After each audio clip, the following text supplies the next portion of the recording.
Debate വിത്ത് സ്മൃതി പരുത്തിക്കാട്. രാത്രിയും ഉണർന്നിരിക്കുന്ന കൊച്ചി നഗരത്തിൽ കേട്ടുകേൾവിയില്ലാത്ത തരത്തിൽ ആക്രമിക്കപ്പെട്ടിട്ടും പുഞ്ചിരിയോടെ അവൾ തിരിച്ചു വന്നത് ഇന്നാട്ടിലെ നിയമവ്യവസ്ഥയോടുള്ള അചഞ്ചലമായ വിശ്വാസം ഉള്ളിൽ നിറച്ചാണ്. അത് അവളുടെ മാത്രമല്ല, നീതിബോധമുള്ള ജനങ്ങളുടെ മുഴുവൻ വിശ്വാസമാണ്. അന്നുവരെ ജീവിച്ച ജീവിതമല്ല അതിനുശേഷം അവൾക്ക്. വിചാരണകൾ നേരിട്ടത് കോടതി മുറിയിൽ മാത്രമല്ല, സാമൂഹികമായും സൈബറിടത്തിലും അധമക്കൂട്ടത്തിന്റെ വെർബൽ വിചാരണകൾ. അപ്പോഴും നിവർന്നു നിന്നതും പുഞ്ചിരിച്ചതും നിയമത്തിലുള്ള പൂർണ്ണ വിശ്വാസത്തിലാണ്.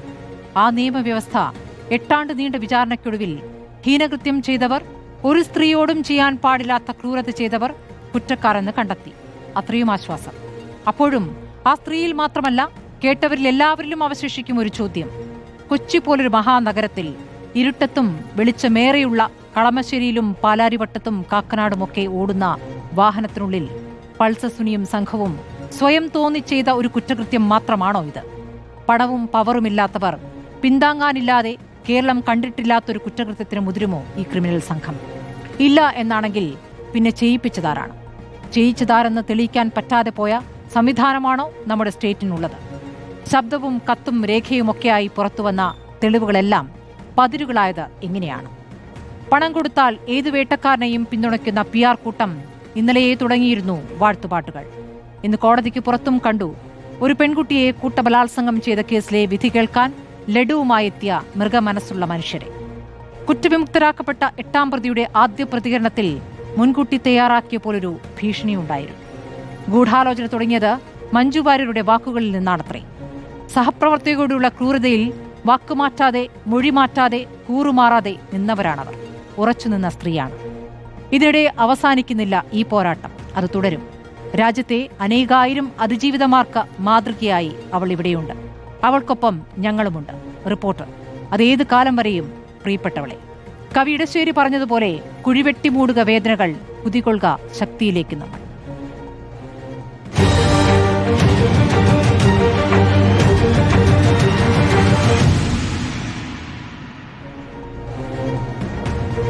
ചർച്ചയിൽ സിനിമാ പ്രവർത്തക ഭാഗ്യലക്ഷ്മിയുണ്ട്, നടൻ മഹേഷുണ്ട്, സംവിധായകൻ MA നിഷാദുണ്ട്, അഡ്വക്കേറ്റ് ടി ആസഫ് അലി, മുൻ DGP പ്രോസിക്യൂഷൻ ചർച്ചയിൽ പങ്കെടുക്കുന്നു. ബീന പോൾ സംവിധായകയും നമ്മോടൊപ്പം ചേരും. ജിൻസൺ, ദിലീപിന്റെ സഹതടവുകാരനും നമ്മോടൊപ്പം ചേരും. ആദ്യം ഞാൻ ശ്രീ അസഫ് അലിയിലേക്കാണ് പോവുക. ശ്രീ അസഫ് അലി, ഇപ്പോൾ പ്രോസിക്യൂഷന്റെ പരാജയം ആണ് കോടതിയിൽ സംഭവിച്ചത് എന്നാണോ അങ്ങ് കരുതുന്നത്? നമ്മുടെ മുന്നിൽ ഒരുപാട് തെളിവുകൾ വന്നതാണ്, കാലങ്ങളായി അതുമായി ബന്ധപ്പെട്ട ചർച്ചകൾ നടന്നതാണ്. പക്ഷേ ഗൂഢാലോചന കുറ്റം തെളിയിക്കാൻ പറ്റിയിട്ടില്ല. ഈ കൃത്യം നടത്തിയവർ മാത്രം ശിക്ഷിക്കപ്പെടുന്ന ഒരു കേസായി ഈ വിധി മാറുകയാണ്. അങ്ങെങ്ങനെയാണ് ഈ വിധിയെ കാണുന്നത്?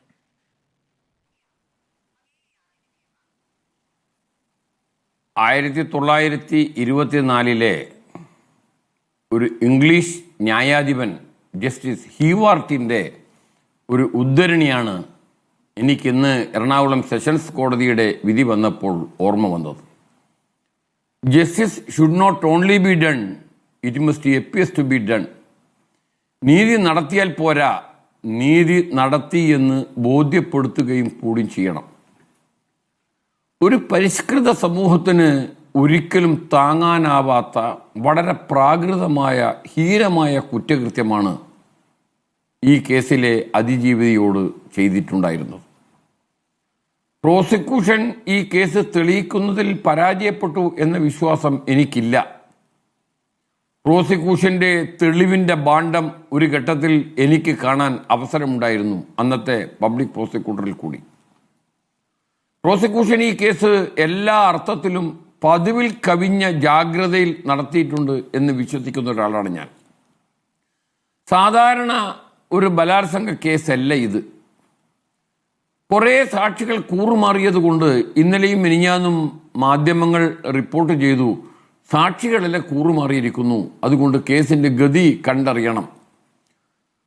ഒരു സാക്ഷി കൂറുമാറിയാൽ കേസിന് ദോഷം വരുന്ന രീതിയിലുള്ള കുറ്റകൃത്യമല്ല ഇവിടെ പ്രോസിക്യൂഷൻ ആരോപിക്കപ്പെട്ടിട്ടുള്ളത്. കാരണം ബലാത്സംഗം എന്ന് പറയുന്നത് സാധാരണഗതിയിൽ ഒരു പ്രൈവറ്റ് ക്രൈമാണ്. അത് ചെയ്യുന്നത് എപ്പോഴും രഹസ്യമായിട്ടായിരിക്കും. ബലാത്സംഗത്തിന് ഒരു സാക്ഷിയില്ലാത്തതിൻ്റെ പേരിൽ ബലാത്സംഗ കുറ്റം തെളിയിക്കപ്പെട്ടിട്ടില്ല എന്ന് എവിടെയും നിങ്ങൾക്ക് പറയാൻ കഴിയില്ല. അതിജീവിതയുടെ മൊഴി തന്നെ ധാരാളമാണ് ഈ കേസിലും മറ്റെല്ലാ കേസുകളിലും. സുപ്രീം കോടതി ഒരു സുപ്രസിദ്ധമായ ഒരു വിധിയിൽ കൂടി പറഞ്ഞിട്ടുണ്ട്. State of Punjab versus Gurmeet Singh എന്ന കേസിൽ ഒരു വിക്ടിം എന്നെ ബലാത്സംഗം ചെയ്യപ്പെട്ടു എന്ന് പരസ്യമായി അധികാരികളുടെ മുമ്പിൽ പറഞ്ഞ് കേസിന് ആരംഭം കുറിച്ചാൽ അവർക്കറിയാം അവരുടെ ശേഷിക്കുന്ന ജീവിതകാലം മുഴുവനും പണയപ്പെടുത്തിയിട്ടാണ് അവർ ആ നിയമ നടപടി കുരുങ്ങുന്നത്. അതുകൊണ്ട് അവരെ മറിച്ച് പ്രബലമായ തെളിവുകൾ അവരുടെ വാക്കുകളിൽ അവിശ്വസിക്കുന്ന രീതിയിൽ ഇല്ലെങ്കിൽ ആ വാക്ക് പൂർണ്ണമായും വിശ്വസിക്കണം. ഒരു കൊലപാതകത്തെക്കാളും ഹീനമായ കുറ്റമാണ് ബലാത്സംഗം എന്നാണ് സുപ്രീം കോടതി ആ ഗുർമീത് സിംഗ് കേസിൽ പറഞ്ഞത്. ഈ കേസിൽ എവിടെയാണ് പ്രോസിക്യൂഷൻ പരാജയപ്പെട്ടിരിക്കുന്നത്? പ്രോസിക്യൂഷൻ സാധാരണ കുറ്റകരമായ ഗൂഢാലോചന തെളിയിക്കാൻ അത്ര എളുപ്പമല്ല. ഒരു പബ്ലിക്കായി നടക്കുന്ന ഒന്നല്ല ഗൂഢാലോചന. ക്രിമിനൽ കോൺസ്പിറസി സാധാരണ രഹസ്യമായിട്ടേ നടക്കുകയുള്ളൂ. സുപ്രസിദ്ധമായ രാജീവ് ഗാന്ധിയുടെ വധക്കേസിൽ സുപ്രീം കോടതിയുടെ വിധിയുണ്ട്.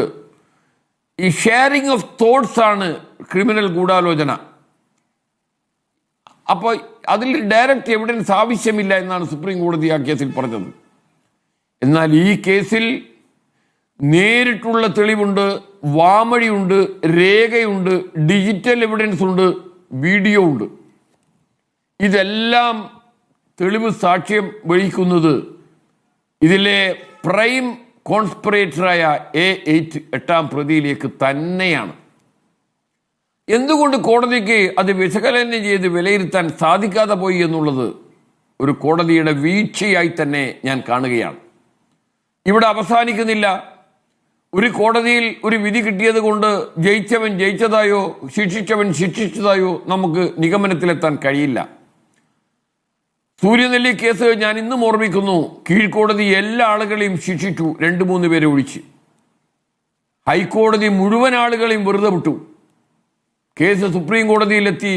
വീണ്ടും വിചാരണയ്ക്ക് വേണ്ടി, വാദത്തിന് വേണ്ടി ഹൈക്കോടതിക്ക് തിരിച്ചയച്ചു. ഞാൻ അന്ന് ഡയറക്ടർ ജനറൽ ഓഫ് പ്രോസിക്യൂഷനാണ്. 9 മാസം പ്രോസിക്യൂഷന് വേണ്ടി ഹാജരായത് ഞാനാണ്. വീണ്ടും വാദം എന്ന് പറയുമ്പോൾ ഹൈക്കോടതിയുടെ കുറ്റമുക്തമാക്കിയ വിധി എവിടെ നിൽക്കുകയാണ്? സുപ്രീം കോടതി റദ്ദ് ചെയ്ത.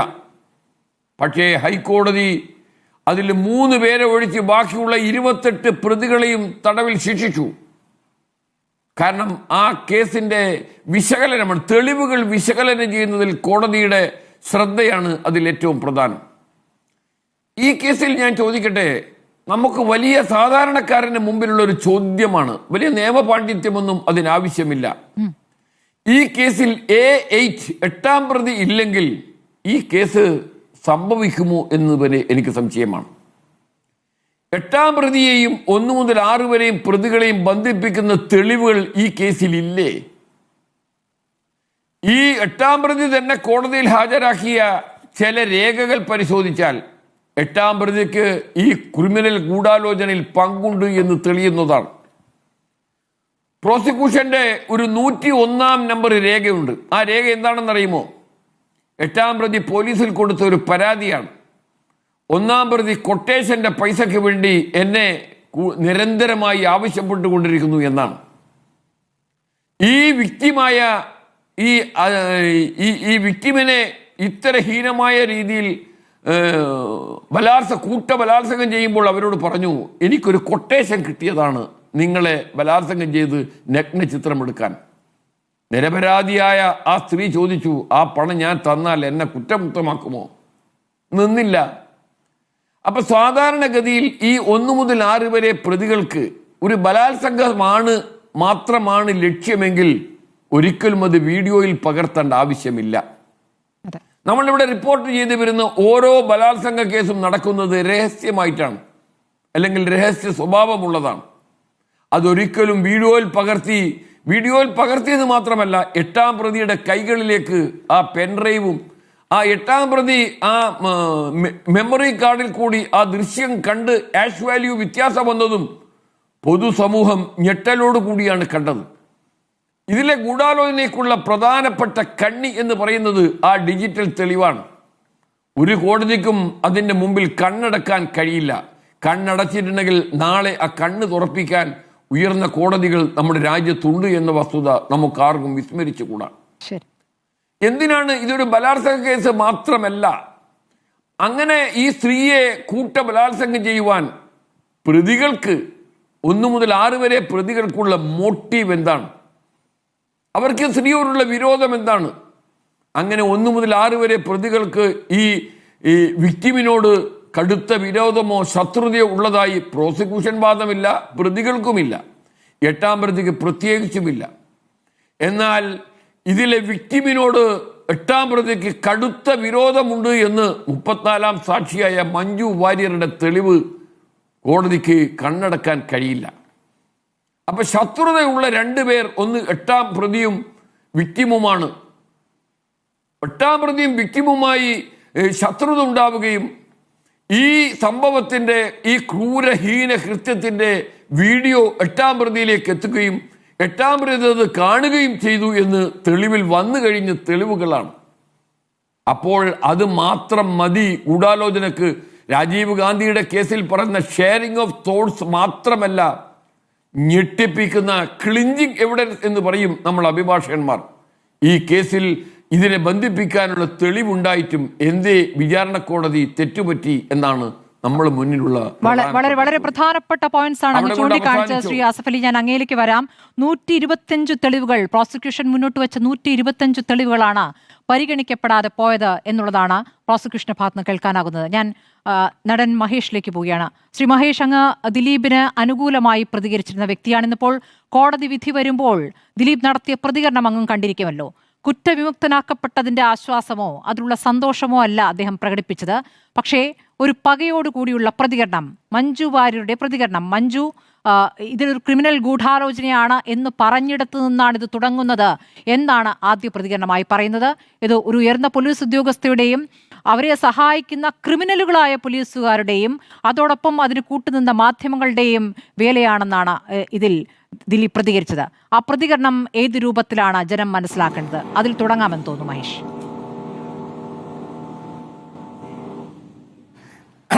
നോക്കൂ, ഓരോരുത്തരുടെ കാണുന്ന ആംഗിളിലാണ് ഇത് പകയാണോ അതോ 8.5 വർഷത്തെ ഫ്രസ്ട്രേഷനാണോ വിഷമമാണോ ഇതൊക്കെ മനസ്സിലാക്കാൻ ഇപ്പം എനിക്കെന്തായാലും ഈ പറഞ്ഞ പോലെ അത്രയും കഴിവുകളൊന്നുമില്ല. എനിക്ക് സാധാരണ ഈ 8.5 വർഷത്തെ ഒരു മനുഷ്യൻ്റെ കുറ്റം ആരോപിച്ച് അവസാനം മോചിതനായതിൻ്റെ ഒരാളുടെ ഒരു ആശ്വാസ വാക്കുകളായിട്ടാണ് എനിക്ക് തോന്നിയത്. അതിനകത്ത് അദ്ദേഹം തൻ്റെ നേരെ വരാൻ കാരണം എന്താണ് എന്ന് അദ്ദേഹം പറഞ്ഞു. ശരിയാണ്, ഇതിവിടെ പറയാമോ പറയാൻ പാടില്ലായിരുന്നോ, ഈ ദിവസം തന്നെ പറയണമായിരുന്നോ എന്ന് പലരും ചോദിച്ചൊക്കെ കണ്ടു. ഇത് പിന്നെ എപ്പോഴെങ്കിലും ഇത് അദ്ദേഹത്തിൻ്റെ മനസ്സിലുള്ളത് അദ്ദേഹം പറഞ്ഞു തന്നെ ആവണമല്ലോ. കാരണം അദ്ദേഹത്തിനാണല്ലോ ഇതിനകത്ത് ഏറ്റവും കൂടുതൽ ഇതിനകത്ത് തെറ്റ് ചെയ്തിട്ടില്ലെങ്കിൽ ഏറ്റവും കൂടുതൽ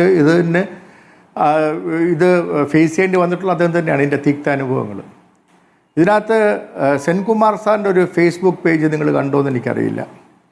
അതിനകത്ത് വളരെ വ്യക്തമായിട്ട് സെൻകുമാർ സാറ് പറയുന്നുണ്ട്, ഒരാളെ അറസ്റ്റ് ചെയ്തിട്ട് പിന്നെ തെളിവിന് വേണ്ടി തേടി നടക്കുന്ന ഒരവസ്ഥയാണ് ദിലീപിനെ സംബന്ധിച്ചിടത്തോളം സംഭവിച്ചെന്ന് പോലീസിൻ്റെ ഉയർന്ന തസ്തികയിൽ ആ സമയത്തുണ്ടായിരുന്ന ഒരു പോലീസ് ഓഫീസറാണ് സെൻകുമാർ സാറാണ് പറയുന്നത്.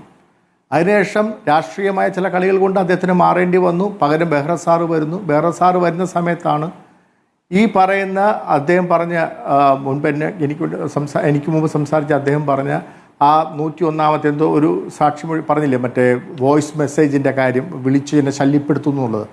അതിനി വിളിക്കുകയാണെങ്കിൽ അതൊരു CD രൂപത്തിലാക്കാൻ പറയുകയും രഞ്ജിത്ത് വഴി ആ CD വീണ്ടും വിളിക്കുന്നതും അത് ആ വിളിച്ച ശബ്ദരേഖ CD വഴി നിർമ്മാതാവ് രഞ്ജിത്ത് വഴി ബെഹ്റ എത്തിക്കുകയും ചെയ്യുന്നത്.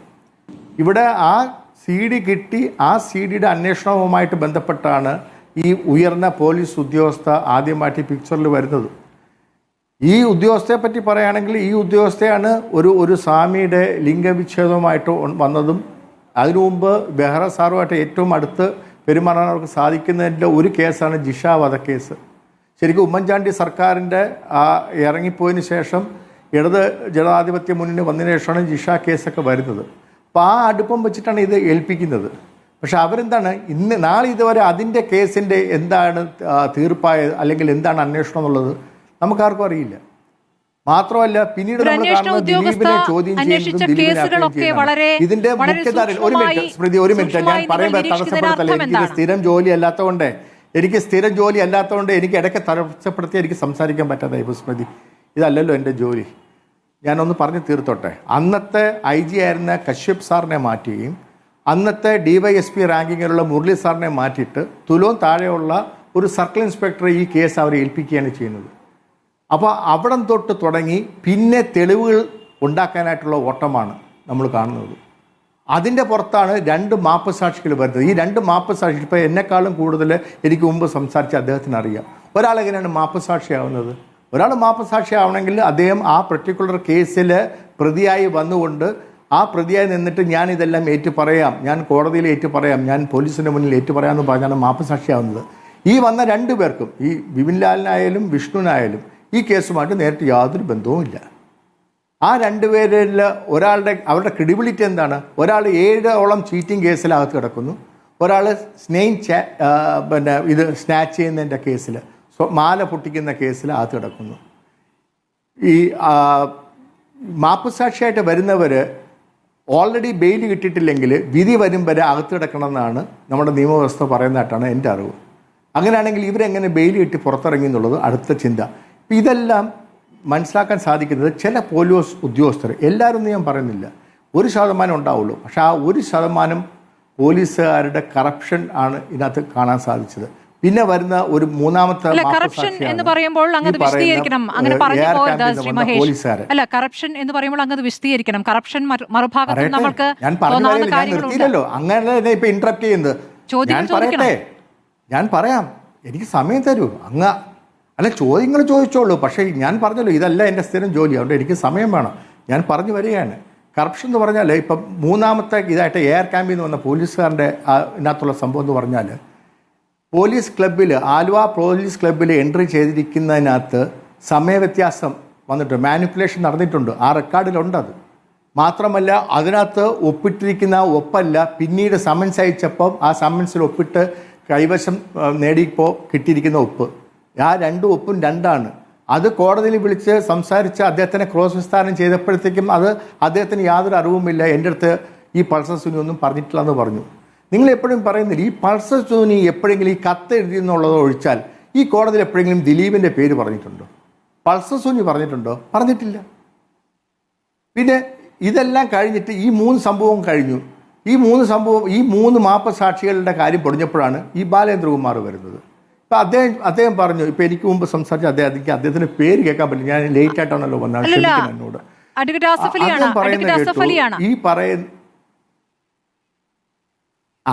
അലി സാർ, ക്ഷമിക്കണം കേട്ടോ, ഞാൻ പേര് കേട്ടില്ല. ആസിഫ് അലി സാർ പറയുന്നത് കേട്ടു, ഈ പറയുന്ന ഡിജിറ്റൽ എവിഡൻസ്. സാറേ, ഡിജിറ്റൽ എവിഡൻസിന് യഥാർത്ഥത്തിൽ ഇപ്പോൾ റെക്കോർഡ് ചെയ്ത മെസ്സേജസ് ആണ് ഒന്നെങ്കിൽ ആ റെക്കോർഡ് ചെയ്ത ഡിവൈസ് കിട്ടണ്ടേ? അല്ലാണ്ടൊരു കോടതിക്ക് അതിനകത്തൊരു കൃത്യമായ തീരുമാനം എടുക്കാൻ സാധിക്കുമോ? റെക്കോർഡ് ഡിവൈസ് ഇല്ല. കിട്ടിയിരിക്കുന്നത് എഡിറ്റഡ് വേർഷൻസ് ആണ്. വീഡിയോ ആണെങ്കിലും ശരി തന്നെ, ഓഡിയോ ആണെങ്കിലും ശരി തന്നെ. എങ്ങനെ ഒരു കോടതിക്ക്, ഉത്തരവാദിത്തമുള്ള ഒരു കോടതിക്ക് എങ്ങനെ അത് ഒരു കൃത്യമായിട്ടുള്ള ഒരു രേഖയായിട്ട് എടുക്കാൻ സാധിക്കും? ഇങ്ങനെ പോലീസ് പ്രസൻറ്റ് ചെയ്ത കാര്യത്തിലാണ് ഞാൻ പറയുന്നത്, അല്ലാതെ ഞാൻ പ്രോസിക്യൂഷനെതിരെയോ അല്ലെങ്കിൽ ബാക്കി കാര്യങ്ങൾക്കല്ല. പോലീസ് കുക്ടപ്പായിട്ട് ഒരുപാട് കാര്യങ്ങൾ നിരത്തി. സെൻകുമാർ സാറ് പറഞ്ഞത് വീണ്ടും ആവർത്തിച്ചോട്ടെ, ഒരാളെ അറസ്റ്റ് ചെയ്തിട്ട് ആ അറസ്റ്റിന് ശേഷം ഈ പറയുന്ന പോലെ തെളിവുകൾ ശേഖരിക്കാൻ നടക്കുക. എങ്ങനെ ഒരു ഫോണ്, ഈ ദിലീപിനെ വിളിച്ചു എന്ന് പറയപ്പെടുന്ന ഫോൺ എങ്ങനെ ഒരു സബ് ജയിലിനകത്ത് എത്തി? അത് എത്തിയത് മഹേഷ് എന്ന് പറഞ്ഞൊരാൾ, എൻ്റെ പേരുള്ള തന്നെ ഒരാൾ ആ ഫോൺ അകത്ത് എത്തിക്കുകയാണ്. ആ പോയിന്റ് ഓഫ് എൻട്രി, ആ ജയിലിൻ്റെ പോയിന്റ് ഓഫ് എൻട്രിയിലെ CCTV എന്താ ഇല്ലാണ്ടായി? അതെങ്ങനെ പിന്നെ 2 എൻട്രി ആയി? രാവിലെ വന്നതായിട്ട് കാണിക്കുന്നുണ്ട് ജയിലിൻ്റെ ആ രജിസ്ട്രേഷൻ ബുക്കിൽ, വൈകുന്നേരം വന്നതായിട്ട് കാണിക്കുന്നുണ്ട്. അവിടെ ഒരിടത്തൊരു മാനിപ്പുലേഷൻ നടന്നിട്ടുണ്ട്. ഇപ്പോൾ കറപ്ഷൻ എന്താണ്, മറ്റ് മാനിപ്പുലേഷൻ എന്താണെന്ന് ചോദിച്ചില്ലേ സ്മൃതി? ഇതൊക്കെ തന്നെ കൃത്യമായിട്ടുള്ള തെളിവുകളുണ്ട്. ആ തെളിവുകൾ വെച്ചുകൊണ്ട് ഒരാളെ, അല്ലെങ്കിൽ 8ാം പ്രതി എന്ന് പറയുന്ന ദിലീപിനിലോട്ട് കുറ്റം ചാരാൻ സാധിക്കാതെ വന്നുകൊണ്ടാണ് ബഹുമാനപ്പെട്ട കോടതി ഇത് അദ്ദേഹത്തിനെ ഇന്ന് കുറ്റവിമുക്തനാക്കിയത്. ഒന്നാമത്തെ കാര്യം, 125 തെളിവുകൾ കോടതി പരിഗണിച്ചിട്ടേ ഇല്ല. ഈ വിചാരണ കോടതിയുമായി ബന്ധപ്പെട്ട് അതിജീവിതയ്ക്ക് തന്നെ പരാതി ഉണ്ടായിരുന്നു എന്നുള്ള സാഹചര്യമുണ്ട്. ബർഖാദത്തിന് നൽകിയ അഭിമുഖത്തിൽ അവർ പറയുന്നുണ്ട്, കോടതി മുറിയിൽ നിന്നും കരഞ്ഞിട്ട് തനിക്ക് ഓടിപ്പോകേണ്ടി വന്നു എന്ന്. ജഡ്ജിയെ മാറ്റമെന്ന ആവശ്യവുമായി അവർ മേൽക്കോടതിയിലേക്ക് പോയി. അത് അംഗീകരിക്കപ്പെട്ടിട്ടില്ല. അതിനുശേഷം നടന്നിട്ടുള്ള കാര്യങ്ങൾ നമുക്കറിയാം. ഇന്നിപ്പോൾ കോടതി ഇപ്പോൾ സാക്ഷികൾ ഭീഷണിപ്പെടുത്തിയതിന് ബേക്കൽ പീച്ചി രണ്ടിടത്തും പോലീസിൽ കേസെടുത്തിരുന്നു. അത് കോടതി പരിഗണിച്ചിട്ടേയില്ല. ഇനി ദിലീപുമായി ബന്ധപ്പെട്ട് ദിലീപിന്റെ മൊബൈൽ ഫോണുകൾ കോടതിയിൽ ഹാജരാക്കാൻ അത് ഹൈക്കോടതിയാണ് ആവശ്യപ്പെട്ടിരുന്നത്. അത് എത്ര ദിവസം അത് നീട്ടി കൊണ്ടുപോയി എന്നുള്ളത് നമ്മുടെ മുന്നിലുള്ളതാണ്. ആ ദിവസങ്ങളിലൊക്കെ നമ്മൾ ഇത് ചർച്ച ചെയ്തതുമാണ്. അതിനുശേഷം അതിലെ തെളിവുകൾ നശിപ്പിച്ച ശേഷമാണ് ആ ഫോൺ അവിടെ കൊടുക്കുന്നത്. അതിൽ തെളിവുകളില്ലായിരുന്നു. ഇനി ബാലചന്ദ്രകുമാർ കൊടുത്ത തെളിവുകൾ, അത് ഓഡിയോ ഉണ്ട്, അദ്ദേഹം കണ്ടതായി പറയുന്ന കാര്യങ്ങളുണ്ട്. ഇനിയെല്ലാം പോട്ടെ, ഈ അതിജീവിത നൽകിയ മൊഴിയുണ്ടല്ലോ. ഈ പറയുന്ന പൾസർ സുനി ഇത് വീഡിയോയിൽ ഈ ബലാത്സംഗം ചിത്രീകരിക്കുമ്പോൾ ഞാൻ കൂടുതൽ പണം തരാം, എന്നെ വെറുതെ വിടൂ എന്ന് പറയുമ്പോൾ ഞാൻ നിരീക്ഷണത്തിലാണ് എന്നവർ പറയുന്നുണ്ട്. അവരുടെ മൊഴി ഏതെങ്കിലും ഘട്ടത്തിൽ മുഖവിലക്കെടുത്തിട്ടുണ്ടോ ഈ കോടതി എന്നുള്ള ചോദ്യമുണ്ട്. ഇനി ഈ പറയുന്ന പൾസർ സുനിക്ക് ജാമ്യം കിട്ടാതെ സുപ്രീം കോടതിയിലേക്ക് പോകുമ്പോൾ സുപ്രീം കോടതി ലക്ഷങ്ങൾ കൊടുക്കണം ഒരു അഭിഭാഷകന്. ജോലിയും കൂലിയും ഇല്ലാത്ത നിങ്ങൾക്ക് എങ്ങനെയാണ് ഇത്ര ലക്ഷങ്ങളുമായി ഒരു അഭിഭാഷകൻ വന്നതെന്ന് സുപ്രീം കോടതിയാണ് അയാളോട് ചോദിച്ചത്. അപ്പോൾ അവിടെ പണമൊഴുകുന്നുണ്ട്. അങ്ങ് പറഞ്ഞ ശരിയാണ്, കോടതിയിൽ പൾസർ സുനി പറഞ്ഞിട്ടില്ല. അത് പറയാതിരിക്കാനുള്ള പണി ഇവിടെ എടുക്കുന്നുണ്ടെന്നേ. അതാണ് എനിക്ക് അങ്ങോട്ട് പറയാനുള്ളത്. ഞാൻ അങ്ങിലേക്ക് വരാം. ഞാൻ എം എ നിഷാദിലേക്ക് പോകുന്നു. ശ്രീ എം എ നിഷാദ്, ഈ കോടതി വിധിയെ അങ്ങ് എങ്ങനെ കാണുന്നു?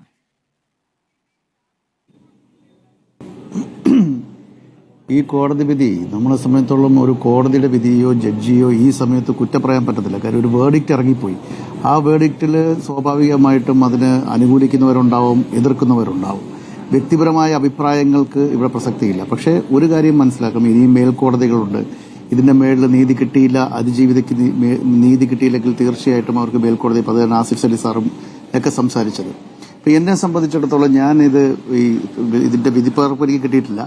പക്ഷെ സ്വാഭാവികമായിട്ടും രണ്ട് പക്ഷം തന്നെ ഈ പൊതുസമൂഹത്തിലുണ്ട്. അത് കൂടുതലും അതിജീവിതയ്ക്ക് വേണ്ടി തന്നെയുള്ളതാണ് എന്നുള്ളതാണ് വസ്തുത. അവരനുഭവിച്ച ട്രോമ, അവരനുഭവിച്ച വേദന, ഇതൊക്കെ തന്നെ പ്രോസിക്യൂഷന് ഇത് തെളിയിക്കാൻ അല്ലെങ്കിൽ പോലീസിന് തെളിയിക്കാൻ പറ്റിയില്ല എന്നുള്ള ഒറ്റ കണ്ടീഷൻ കൊണ്ട് മാത്രമാണ് ഇങ്ങനൊരു വേർഡിക്റ്റ് പുറത്തു വന്നിരിക്കുന്നത്. തീർച്ചയായിട്ടും അത് അത് അംഗീകരിക്കാൻ അല്ലെങ്കിൽ അതിനെ പൂർണ്ണമായിട്ട് അക്സെപ്റ്റ് ചെയ്യാൻ പൊതുസമൂഹത്തിൽ ഒരു വലിയ വിഭാഗത്തിന് കഴിഞ്ഞിട്ടില്ല എന്നുള്ളതൊരു വസ്തുതയാണ്. എൻ്റെ വ്യക്തിപരമായ അഭിപ്രായത്തെക്കാളും കൂടുതലായിട്ട് ഇതിനെപ്പറ്റി ഒരു വലിയ ഡിസ്കഷൻ തന്നെ നടക്കുന്നതിന്റെ ഭാഗമായിട്ടാണല്ലോ ഞാനും ഈ ഫ്ലോറിൽ വന്ന് നിൽക്കുന്നത്. ഇതൊരു ഡിബേറ്റബിൾ വിഷയമായിട്ട് തന്നെ പോവുകയാണ്. അപ്പോൾ നമ്മൾ ഇതിന്റെ കോടതിയുടെ മുമ്പിൽ വരുന്നപ്പോൾ പ്രത്യേകിച്ച് ആസിഫ് അലി സാറിനൊക്കെ അറിയാം, എന്നെക്കാളും ഒക്കെ എത്രയോ നിയമപരമായിട്ടുള്ള കാര്യങ്ങളിൽ അദ്ദേഹം പ്രാഗൽഭ്യമുള്ള മനുഷ്യനാണ്. അദ്ദേഹത്തിന്റെ മുന്നിൽ ഇരുന്നുകൊണ്ട് എല്ലാ കാര്യങ്ങളും എനിക്ക് അത്രമാത്രം പറയാൻ പറ്റുമെന്നറിയില്ല. എങ്കിലും ഞാനൊരു കാര്യം പറയാൻ ഉദ്ദേശിക്കുകയാണ്. ഈ ഗൂഢാലോചന എന്ന് പറഞ്ഞൊരു സംഭവം തെളിയിക്കുക എന്ന് പറയുന്നത് ശ്രമകരമാണ്, അതത്ര എളുപ്പമല്ല. അപ്പം ആ ഒരു വിഷയങ്ങളൊക്കെ ഈ കോടതി കണ്ടിട്ടുണ്ടോ ഇല്ലയോ എന്നുള്ളത് മേൽക്കോടതിയിൽ വരുമ്പോഴേ നമുക്ക് കൂടുതലായിട്ട് മനസ്സിലാവും. ഇപ്പൊ സ്മൃതി പറഞ്ഞതുപോലെ ഏകദേശം 125ഓളം തെളിവുകൾ മുന്നിൽ വെച്ചിട്ട് അതൊന്നും കോടതി പരിഗണിച്ചിട്ടില്ലെങ്കിൽ ആ പ്ലീ എല്ലാം കൂടി പോകേണ്ടത് മേൽക്കോടതിയിലേക്കാണ് എന്നുള്ളൊരു വസ്തുത തന്നെയാണ് എൻ്റെ മുന്നിലുള്ള ഒരു വിഷയം. അപ്പോൾ തീർച്ചയായിട്ടും ഇപ്പോൾ നേരത്തെ ഉള്ള IPC 120A and 120B അതാണെന്ന് തോന്നുന്നു. അതിനുശേഷം ഇപ്പോൾ BNS 61A ഇത് രണ്ടും ഈ ഗൂഢാലോചനയുമായി ബന്ധപ്പെട്ട വകുപ്പുകളാണ്. അപ്പം സ്വാഭാവികമായിട്ടും ഈ ഗൂഢാലോചന തെളിയിക്കാൻ പ്രോസിക്യൂഷന് കഴിഞ്ഞിട്ടില്ല എന്നുള്ളൊരു കാരണം കൊണ്ടാണ് 8ാം പ്രതിയായ ദിലീപിനെ ഇതിൽ നിന്ന് കുറ്റവിമുക്തനാക്കിയിരിക്കുന്നത്. അതാണ് വസ്തുത, അതാണല്ലോ നമ്മുടെ വേർഡിക്റ്റ്. നമ്മളെല്ലാവരും കണ്ടതും അത് തന്നെയാണ്. ഈ പൾസർ സുനി എന്ന് പറഞ്ഞ ഒരാൾ ഒരു ക്രിമിനൽ മൈൻഡുള്ള ഒരാളാണെന്നുള്ള കാര്യവും നേരത്തെ തെളിയിക്കപ്പെട്ടിട്ടുണ്ട്. സമാനമായ പ്രവൃത്തിയിൽ അയാൾ ഇടപെട്ടിട്ടുമുണ്ട് എന്നുള്ളതാണ് സത്യം. ഈ വിഷയം നടക്കുമ്പോൾ തന്നെ അയാൾ ആ കുട്ടിയെ ഉപദ്രവിക്കുമ്പോൾ ഈ പറഞ്ഞ പോലെ തന്നെ അവരുടെ മൊഴിയിൽ നിന്ന് മനസ്സിലാക്കുന്ന അവർ കരഞ്ഞു പറഞ്ഞുകൊണ്ട് ഒരു കാരണവശാൽ എന്നെ ഉപദ്രവിക്കൽ, എന്ത് വേണമെങ്കിലും കൂടുതൽ തരാമെന്ന് പറയുമ്പോൾ ഒരു മാഡം എന്നൊരു വാക്ക് അവിടെ പൾസർ സുനി ഉപയോഗിച്ചു തന്നെ. അതിനെപ്പറ്റി ഒരു അന്വേഷണം നടത്തിയിട്ടുണ്ടോ ഇല്ലയോ എന്ന് എനിക്കറിയില്ല. അത് പോലീസ് ഭാഷ്യത്തിലേ നമുക്കറിയാൻ പറ്റത്തുള്ളൂ. അതിന്റെ ഫുൾ പകർപ്പ് കഴിഞ്ഞാൽ എൻ്റെ നാൾ വഴി എങ്ങനെയാണ് പോലീസ് എങ്ങനെയാണ് അന്വേഷിച്ചിരിക്കുന്നത്, അങ്ങനെ ഒരാളുണ്ടോ എന്നുള്ള കാര്യങ്ങളെ പറ്റിയൊക്കെ. ഇപ്പോൾ സ്വാഭാവികമായിട്ടും ഇവിടെ കോടതി പരിഗണിച്ചിട്ടില്ല എന്നുള്ളതിനെ പറ്റി നമുക്ക് ഡീറ്റെയിൽ ആയിട്ട് കിട്ടുന്നത് തീർച്ചയായിട്ടും മേൽക്കോടതിയിലേക്ക് പോകാനുള്ളൊരു അവസരമുണ്ട്. ആ മേൽക്കോടതിയിലേക്ക് പോയി കഴിയുമ്പോഴായിരിക്കും തീർച്ചയായിട്ടും നമുക്ക് അതിനെപ്പറ്റി കുറച്ചും കൂടി ഒരു ഡീറ്റെയിലിംഗ് ആയിട്ടുള്ള, ഇനി അവിടെ വാദം നടക്കുമല്ലോ എന്ന് എനിക്കറിയില്ല. ശരി, അങ്ങ് പറഞ്ഞനുസരിച്ചാണെങ്കിൽ പറയാൻ പറ്റും. അങ്ങയുടെ മനസ്സിലാക്കൽ അനുസരിച്ചാണെങ്കിൽ ഇതിലൊരു പ്രോസിക്യൂഷന് വീഴ്ചയാണല്ലോ അങ്ങ് പറയുന്നത്. പക്ഷേ പ്രോസിക്യൂഷൻ അവിടെ മുന്നോട്ട് വെച്ച തെളിവുകൾ അത് കോടതി പരിഗണിച്ചിട്ടേ ഇല്ല എന്നാണ് അഡ്വക്കേറ്റ് അസഫ് അലി പറയുന്നത്. അതിൽ അങ്ങേക്ക് അസഫ് അലിക്ക് വേണമെങ്കിൽ, അദ്ദേഹത്തിന് വേണമെങ്കിൽ പ്രോസിക്യൂഷന് വീഴ്ച എന്ന് രാഷ്ട്രീയമായി പറയാം. ആ നിലയ്ക്കാണ് അദ്ദേഹത്തിന്റെ രാഷ്ട്രീയ സമീപനം. പക്ഷെ അദ്ദേഹം അതല്ല പറയുന്നത്. പ്രോസിക്യൂഷൻ തെളിവുകൾ ഹാജരാക്കിയിട്ടും അത് പരിഗണിക്കപ്പെട്ടിട്ടില്ല എന്ന കാര്യം അദ്ദേഹം ചൂണ്ടിക്കാണിക്കുന്നത് ഉദാഹരണ സഹിതമാണ്. അതിൽ ഏറ്റവും പ്രധാനം മെമ്മറി കാർഡാണല്ലോ ശ്രീ നിഷാദ്. മെമ്മറി കാർഡിന്റെ കാര്യത്തിൽ 3 തവണ ഹാഷ് വാല്യൂ മാറ്റപ്പെട്ടു എന്ന് പറയുന്നത് അത് ചെറിയ കാര്യമല്ല. കോടതിയിൽ വെച്ചിരിക്കുന്ന, കോടതി സുരക്ഷിതമായി വെക്കേണ്ട മെമ്മറി കാർഡാണ് അവിടെ നിന്നും പുറത്തേക്ക് പോയിരിക്കുന്നത്. അത് എത്രത്തോളം മാറി മറിഞ്ഞു പോയിട്ടുണ്ടാകാം, അതിൻ്റെ കോപ്പി എടുത്തിട്ടുണ്ടാകും നമുക്കറിയില്ല. അപ്പോൾ എത്ര ഗുരുതരമായ കാര്യമാണ്. അത്രയും പ്രധാനപ്പെട്ട തെളിവുണ്ടായിട്ട് അതിലേക്ക് കോടതി തിരിഞ്ഞു നോക്കിയോ ശ്രീ നിഷാദ്? ഓരോ കോടതിക്കും അതിൻ്റെതായ രീതിയുണ്ട്. അപ്പോൾ ഈ ഒരു വേർഡിക്റ്റിനെ പറ്റി ഞാൻ പറഞ്ഞല്ലോ, പൊതുസമൂഹത്തിന് പൊതുവേ ഉള്ളൊരു അഭിപ്രായം അതിജീവിതയ്ക്ക് വേണ്ടിയുള്ളതാണ്. കോടതിയുടെ അഭിപ്രായത്തോട് പൊതുസമൂഹത്തിന് അത്രമാത്രം താല്പര്യമില്ല എന്നുള്ള ഒരു വസ്തുതയാണ് മുഖം തിരിച്ച് തന്നെയാണ് പൊതുസമൂഹം നിൽക്കുന്നത്. ഇവിടെ സർക്കാർ എടുത്തൊരു തീരുമാനത്തെ നമ്മൾ ശ്ലാഘിക്കാതിരിക്കാൻ പറ്റത്തില്ല. കാര്യം സർക്കാർ പറഞ്ഞതെന്താന്ന് പറഞ്ഞാൽ സർക്കാർ അതിജീവിതയ്ക്കൊപ്പമാണ്, സർക്കാർ അപ്പീൽ പോകും.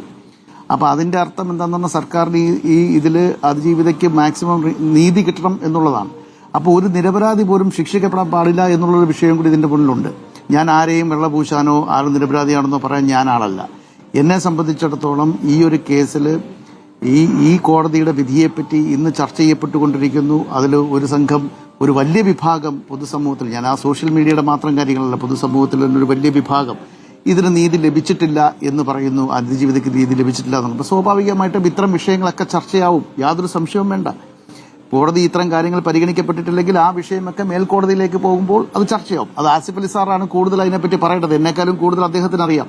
അതായത് മേൽക്കോടതിയിൽ പോയാൽ ഇനിയൊരു വാദം നടക്കുമോ, അല്ലെങ്കിൽ എന്താണ് അതിന്റെ ബാക്കിയുള്ള ഇത്. അദ്ദേഹം തന്നെ ചൂണ്ടിക്കാണിച്ചിട്ടുണ്ട്, സൂര്യനെല്ലി കേസ് ഇതുപോലെ പ്രശ്നങ്ങൾ വന്നിട്ട് അവസാനം സുപ്രീം കോടതിയിൽ നിന്ന് തിരിച്ചു വന്നു. അതുപോലെ തന്നെ അപ്പൊ അത്തരം വിഷയങ്ങളൊക്കെ ഇനിയും ചർച്ച ചെയ്യപ്പെട്ടത് ഇതൊരു ഇന്നത്തെ ഒരൊറ്റ വിധിയിൽ കൊണ്ട് മാത്രം തീരുന്നതല്ലല്ലോ. അത് ശരിയാണ്. പക്ഷേ അതിനുശേഷം ദിലീപ് പുറത്തിറങ്ങിയ ശേഷം നടത്തിയിരിക്കുന്ന പ്രതികരണം അത് ആശങ്കപ്പെടുത്തുന്നതാണ്. അത് മഞ്ജു വാര്യരുമായി ബന്ധപ്പെട്ടായാലും അതൊരു ക്രിമിനൽ ഗൂഢാലോചന എന്ന് പറയുന്നു. ആ ക്രിമിനൽ ഗൂഢാലോചന എന്ന് പറഞ്ഞതിൽ നിന്നാണ് കേസ് തുടങ്ങുന്നത്. അത് മഞ്ജുവിന്റെ പേരെടുത്ത് പറഞ്ഞുകൊണ്ടാണ് ആ പ്രതികരണം നടത്തുന്നത്. അതിലൊരു വൈരാഗ്യ ബുദ്ധിയും ഒരു പ്രതികാര ബുദ്ധിയും സംശയിച്ചാൽ കുറ്റം പറയാൻ പറ്റുമോ? രണ്ട് കാര്യങ്ങൾ നമുക്ക് രണ്ട് കാര്യങ്ങൾ. സ്മൃതിയുടെ ചോദ്യം എനിക്ക് മനസ്സിലായി. അത് സ്മൃതി പറഞ്ഞുള്ള കുറ്റം പറയാൻ പറ്റില്ല, അത് ഒരു കാര്യം. അത് അത്തരമൊരു സ്റ്റേറ്റ്മെന്റ് അതിലേക്ക് ഒഴിവാക്കേണ്ടതായിരുന്നു. പക്ഷേ വേറൊരു വിഷയം കൂടി, ഞാനിപ്പോൾ നമ്മൾ ഒരു കാര്യം ഒരു ചർച്ചയ്ക്കിരിക്കുമ്പോൾ ഒട്ടും ബയാസ്ഡ് ആവരുതെന്ന് എനിക്കൊരു കാര്യം. നമ്മളും ഇതിനു മുമ്പ് ഈ കേസിന്റെ നാൾ വഴികൾ പലവട്ടം സ്മൃതിയായിട്ടൊക്കെ ഇരുന്ന് ഞാൻ ഡിസ്കഷനിൽ ഇരുന്നിട്ടുള്ളൂ. അന്നും ഇന്നും ഞാൻ പറഞ്ഞ ഒറ്റ കാര്യം മാത്രമേ ഉള്ളൂ, അതിജീവിതയ്ക്ക് നീതി ലഭിക്കണം. അത് കുറ്റക്കാരൻ ആരാണെങ്കിലും ആ കുറ്റക്കാരൻ ശിക്ഷയപ്പെടണം. ആ നിരപരാധികൾ ശിക്ഷപ്പെടുകയും ചെയ്തു. ആ സ്റ്റാൻഡിൽ നിന്നുകൊണ്ട് ഞാനൊരു കാര്യം പറയാം.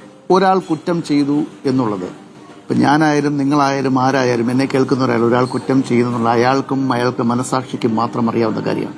ഒരാൾ കുറ്റം ചെയ്തില്ല എന്നുള്ള കാര്യവും അയാൾക്കും അയാളുടെ മനസാക്ഷിക്കും ചേർന്ന് മാത്രം അറിയാവുന്ന കാര്യമാണ്. ഇപ്പം സ്വാഭാവികമായിട്ടും അത്തരമൊരു റിയാക്ഷൻ ആയിക്കൂടാന്നുമില്ല. അയാൾ നിരപരാധിയാണെന്നാൽ ഉറച്ചു വിശ്വസിച്ചുകൊണ്ട് പറയുന്നതായിരിക്കുന്ന അങ്ങനെ ഒരു വേർഷനും കൂടെ, എൻ്റെ വേർഷനല്ല, അങ്ങനെ ഒരു വേർഷനും ഉണ്ട്. പക്ഷേ അത്തരമൊരു സ്റ്റേറ്റ്മെന്റ് ഈ ഒരു അവസരത്തിൽ ഒഴിവാക്കണമായിരുന്നു, തീർച്ചയായിട്ടും ഒഴിവാക്കണമായിരുന്നു. എനിക്ക് ആ അഭിപ്രായത്തോട് യോജിപ്പുണ്ട്. അത് അങ്ങനെ ഗൂഢാലോചന, അയാൾക്കെതിരെ ഗൂഢാലോചന നടത്തിയിട്ടുണ്ടെന്ന് അയാൾക്ക് ബോധ്യമുണ്ടെങ്കിൽ, ഉത്തമ ബോധ്യമുണ്ട്, അദ്ദേഹത്തിന്റെ വക്കീലും പറഞ്ഞ അങ്ങനെയാണെങ്കിൽ തീർച്ചയായിട്ടും അതും അന്വേഷിക്കണം. അതും വേണ്ടേ? ഏതൊരു വ്യക്തിക്കാണെങ്കിലും അപരാധിയാണെങ്കിലും നിരപരാധിയാണെങ്കിലും അദ്ദേഹത്തിന് ആ ഒരു ഇതുകൊണ്ട് എനിക്കെതിരെ ഒരു ഗൂഢാലോചന നടത്തിയിട്ടുണ്ട്, അത് ഞാൻ അന്വേഷിക്കണം, അല്ലെങ്കിൽ അത് അങ്ങനെ അന്വേഷിക്കണമെന്ന് പറയാനുള്ള സ്വാതന്ത്ര്യം അദ്ദേഹത്തിനുണ്ട്. പക്ഷേ ഈ ഒരു അവസരത്തിൽ അത്തരമൊരു സ്റ്റേറ്റ്മെന്റ് വേണമെങ്കിൽ ഒഴിവാക്കാമായിരുന്നു എന്നൊരു അഭിപ്രായം എനിക്കുണ്ട്. ശരി, ചർച്ചയിൽ പ്രധാന സാക്ഷിയായ ജിൻസൺ കൂടി നമ്മോടൊപ്പമുണ്ട്. സഹതടവുകാരനായിരുന്നു, ദിലീപിന് സഹതടവുകാരായിരുന്നു കുറച്ചുകാലം. ജിൻസൺ, ഇപ്പോൾ ഈ വിധി വരുമ്പോൾ ജിൻസന്റെ പ്രതികരണം നേരത്തെ കണ്ടതാണ്. എന്താണ് ഇപ്പോൾ ഈ ഘട്ടത്തിൽ പറയാനുള്ളത്? തിരുത്തുണ്ട്, ദിലീപിന്റെ സഹതടവുകാരനല്ല, പൾസർ സുനിയുടെ സഹതടവുകാരൻ. ശരി, ഓക്കെ. അല്ല, എന്താണ് ചോദ്യം? മനസ്സിലായില്ല. ഈ ഘട്ടത്തിൽ ഈ ഞാൻ എന്റെ ജോലി വിധിയെ അങ്ങ് എങ്ങനെയാണ് കാണുന്നത്? പൾസർ അടക്കം 6 പ്രതികളെ കുറ്റക്കാരെന്ന് കണ്ടെത്തുകയും ബാക്കി 4 പേരെ വെറുതെ വിടുകയും ചെയ്തിരിക്കുകയാണല്ലോ. ഇതിൽ ഗൂഢാലോചന എന്നൊന്നും സംഭവിച്ചിട്ടില്ല എന്നാണ് കോടതി വിധിയുടെ സാരം. അപ്പോൾ ഗൂഢാലോചനയില്ലാതെ പൾസർ സുനിയും സംഘവും നേരെ നടിയെ ബലാത്സംഗം ചെയ്യുകയായിരുന്നു എന്നാണ് കോടതിയുടെ മനസ്സിലാക്കൽ. ജിൻസൺ അറിയുന്ന സത്യങ്ങൾ ജിൻസൺ ഒരു ഘട്ടത്തിൽ പറഞ്ഞിട്ടുള്ളതാണ്. അങ്ങ് എങ്ങനെയാണ് ഇപ്പോൾ ഈ വിധിയെ കാണുന്നത്? അതായത് ഈ ഗൂഢാലോചന എന്ന് പറയുന്ന ഒരു സംവിധാനം ഈ നാളെ ഇതുവരെ ഈ നമ്മുടെ കേരളത്തിൽ ഏതെങ്കിലും ഒരു കേസിൽ അത് വാദിച്ച് വിജയിപ്പിക്കാൻ കഴിഞ്ഞിട്ടുണ്ടോ? ഇല്ല എന്നാണ് എൻ്റെ ഒരു അറിവ്. പിന്നെ ഇതില് അതിനേക്കാളൊക്കെ ഉപരി വളരെ വ്യക്തമായിട്ട് കൃത്യമായിട്ടുള്ള തെളിവുകൾ കോടതിയുടെ മുമ്പിൽ അവതരിപ്പിച്ചിട്ടുണ്ടെന്നാണ് എൻ്റെ ഒരു അനുമാനം. കാരണം ഞാൻ പല ഘട്ടങ്ങളിൽ കോടതിയിൽ പോയി സാക്ഷിമൊഴി പറയുന്ന സമയത്ത് ഞാനത് പല മാധ്യമങ്ങളിലും പറഞ്ഞു, നിങ്ങളോടക്കം പറഞ്ഞിട്ടുണ്ട്. അതായത് പല ഘട്ടങ്ങളിലും ഈ കോടതിയിൽ മൊഴി പറയുന്ന സമയത്ത് ഈ കോടതിയുമായി ബന്ധപ്പെട്ട, ഞാൻ അതിൽ കൂടുതൽ എടുത്തു പറയണില്ല, നിങ്ങളത് അനുമാനിച്ചാൽ മതി. കോടതിയുമായി ബന്ധപ്പെട്ട് ഏറ്റവും അതിന്റെ അഡ്മിനിസ്ട്രേറ്റീവ് ആയിട്ടുള്ള ആളുകളൊക്കെ ഞാൻ ഓരോ മൊഴി പറയുമ്പോഴും പരിഹസിക്കുന്ന രീതിയിൽ, കളിയാക്കുന്ന രീതിയിലുള്ള ഒരു പ്രതി. അന്ന് എനിക്ക് ഇതിനെക്കുറിച്ച് ഇതിന്റെ എന്തായാലും എന്നുള്ള ഒരു ആശങ്ക ഉണ്ടായിരുന്നു. പക്ഷെ പിന്നീട് പല ഘട്ടങ്ങളിലും ഒരു മാറ്റം വരുമായിരിക്കും എന്ന് പ്രതീക്ഷിച്ചാണ് ഞാൻ ഇരുന്നിരുന്നത്. പിന്നെ എനിക്കിപ്പോ ഈ വിധിയിൽ ആശങ്കപ്പെടേണ്ടതോ അല്ലെങ്കിൽ സങ്കടപ്പെടേണ്ടതോ ആയിട്ടുള്ള ഒരു കാര്യമില്ല. എൻ്റെ അമ്മായിയുടെ മക്കളൊന്നല്ല ഈ പറഞ്ഞ ആരും, അല്ലെങ്കിൽ എൻ്റെതായ ബന്ധുക്കളോ എൻ്റെതായ ഇതൊന്നല്ല. ഒരു നാട്ടില് ഒരു ക്രമസമാധാന നില തകർന്ന ഒരു വിഷയം ഉണ്ടായി. അത് സർക്കാർ ഇടപെട്ട, സർക്കാർ നേതൃത്വം നൽകുന്ന ഒരു സംവിധാനത്തിന്റെ അതിനോടൊപ്പം നിന്നു. ആ സംവിധാനത്തെ വേണ്ട രീതിയിൽ കൈകാര്യം ചെയ്യാൻ ഗവൺമെന്റിനോ അല്ലെങ്കിൽ പോലീസിനോ കഴിഞ്ഞില്ല എന്ന് 100% ഞാൻ വിശ്വസിക്കുന്നില്ല. ഒരു പരിധിവരെ കഴിയാത്തൊരു വിഷയമുണ്ട്. അതുകൂടാതെ ചില പർച്ചേസിങ്, ഏതെങ്കിലും രീതിയിൽ ചില പർച്ചേസിങ് നടന്നിട്ടുണ്ടാവണം എന്ന് ഞാൻ വിശ്വസിക്കുന്നുണ്ട്. പിന്നെ പോരാത്തതിന് ഈ ഇലക്ഷന്റെ 2 ദിവസം മുമ്പ് ഇത്തരം ഒരു വിധി വന്ന്, ഇത്തരം ഒരു ചർച്ച വന്ന് കേരളത്തിൽ ഒട്ടനവധി വിഷയങ്ങളുണ്ട്. ആ വിഷയങ്ങളിലൊന്നും ഒരു പ്രാധാന്യം കൊടുക്കാതിരിക്കാൻ വേണ്ടി ഇത് ഇങ്ങനെ ഒരു ചർച്ചയാവാൻ വേണ്ടിയിട്ട് തന്നെയാണ് ഇങ്ങനെ ഈ 2 ദിവസം മുമ്പ് ഇങ്ങനെ ഒരു വിധി പുറപ്പെടുവിച്ചതെന്നാണ് ഞാനിത് മനസ്സിലാക്കുന്നത്. ഈ പൾസർ സുനി ദിലീപിന്റെ പേര് ഒരു ഘട്ടത്തിലും കോടതിയിൽ പറയാതിരുന്നത് എന്തുകൊണ്ടാണെന്നാണ് എനിക്ക് തോന്നുന്നത്? കോടതിയിൽ പറഞ്ഞിട്ടുണ്ടെന്ന് തന്നെയാണ് എൻ്റെ അറിവ്. അങ്ങനെ പറഞ്ഞിട്ടുണ്ടെങ്കിൽ അതിലൊരു പരിശോധന നടക്കുമല്ലോ. പറഞ്ഞിട്ടുണ്ടെന്ന് തന്നെയാണ് എൻ്റെ അറിവ്. എൻ്റെ അറിവ് എന്ന് പറഞ്ഞത് എനിക്ക് പരിമിതമായിട്ടുള്ള അറിവുകളാണ്. ഞാനേ ജോലി കഴിഞ്ഞിട്ട് ഇവിടെ ഹിന്ദിക്കാരാണ്, അവര് ഫോണിൽ സംസാരിക്കുന്ന ഡിസ്റ്റർബൻസ് വരുമായിരിക്കും. അങ്ങനെ ഉണ്ടെങ്കിൽ പറയണം. പറഞ്ഞോളൂ. ഓക്കെ. അപ്പോ എനിക്ക് റോഡിന്റെ ടാറിംഗ് വർക്കാണ്. അപ്പോ പറഞ്ഞൊന്നും വേറൊന്നല്ല, അത് കൃത്യമായിട്ട് അവിടെ കോടതിയിൽ 330 പറഞ്ഞു എന്നുള്ളതാണ് മറ്റ് അഭിഭാഷകരിൽ നിന്ന് എനിക്ക് അറിയാൻ കഴിഞ്ഞത്. ദിലീപിന്റെ ഇതിനകത്ത് കൃത്യമായിട്ടുള്ള പങ്ക് എന്തൊക്കെയാണ് ഏതൊക്കെയാണെന്നുള്ളത് കോടതിയിൽ വ്യക്തമായിട്ട് മൊഴി കൊടുത്തു എന്ന് തന്നെയാണ് എൻ്റെ അറിവ്. ഇപ്പോൾ കോടതി ഇതൊന്നും പരിശോധിക്കാത്ത എന്തുകൊണ്ടാണ്? അങ്ങ് പറഞ്ഞു അങ്ങയുടെ മൊഴി എടുക്കുന്ന സമയത്ത് അവിടെ കോടതിയിൽ ചിരി മുടങ്ങുകയായിരുന്നു. ഏത് ഭാഗത്തുനിന്നാണ് ആ ചിരി ഉണ്ടായത്? ഞാനേ ഇന്നൊരു അഭിഭാഷകനാണെന്ന് തോന്നുന്നു, അഭിഭാഷകന്റെ ഒരു ബൈറ്റ് കേട്ടിരുന്നു. അതായത് ദിലീപ് എന്ന് പറയുന്ന 8ാം പ്രതി ആ കോടതിയിൽ വന്നപ്പോ ജഡ്ജി അവിടെ എഴുന്നേറ്റ് നിന്നിട്ട് തൊഴുതു എന്ന് മറ്റൊരാൾ പറയുന്നത് കേട്ടു. അപ്പൊ അത് സത്യമാണെങ്കിൽ ഇതിന് പ്രത്യേകിച്ച് വേറെ എന്തെങ്കിലും ഒരു മറുഭാഷ്യം പറയേണ്ട കാര്യമുണ്ടോ? എന്നിൽ നിന്ന് ഇങ്ങനെ ഒരു പ്രത്യേകിച്ച് ഒരു മൊഴി അല്ലെങ്കിൽ എൻ്റെ ഒരു ബൈറ്റിന്റെ ആവശ്യമുണ്ടോ? അത് സത്യമാണെങ്കിൽ ഇതിന്റെ വിധി ഇങ്ങനെയാവും എന്നുള്ളതിൽ എന്താണ് അതിനകത്തൊരു വ്യത്യാസമായിട്ടൊരു വിധി വരും എന്ന് നിങ്ങൾ ആരെങ്കിലും പ്രതീക്ഷിക്കുന്നുണ്ടോ? ഈ പൾസർ സുനി എഴുതിയ കത്തുമായി ബന്ധപ്പെട്ട് അങ്ങേക്ക് ഒന്നുകൂടി ആ കാര്യങ്ങൾ പറയാം. അല്ല, കത്തുമായി ബന്ധപ്പെട്ട് അതൊക്കെ കോടതിയിൽ കൃത്യമായിട്ട് പറഞ്ഞിട്ടുണ്ട്. കത്തും അവിടെ എഴുതുന്ന സമയത്ത് ഞാനത് കാഴ്ചക്കാരനായിട്ട് നോക്കി നിന്നതാണ്. അത് പൾസർ സുനി പറഞ്ഞു കൊടുത്ത് വിപിൻ ലാൽ എന്ന് പറയുന്ന ഒരു നിയമ വിദ്യാർത്ഥിയായിട്ടുള്ള മറ്റൊരു കേസിൽ റിമാൻഡിൽ വന്നിട്ടുള്ള ആള് അത് പകർത്തി സുനി പറഞ്ഞു കൊടുക്കുന്നത് കണ്ട് അത് കൃത്യമായിട്ട് എഴുതി അത് മരട് കോടതിയിലേക്ക് പോകുന്ന ഒരു ദിവസം സുനി അത് കൊടുത്തു വിട്ടു.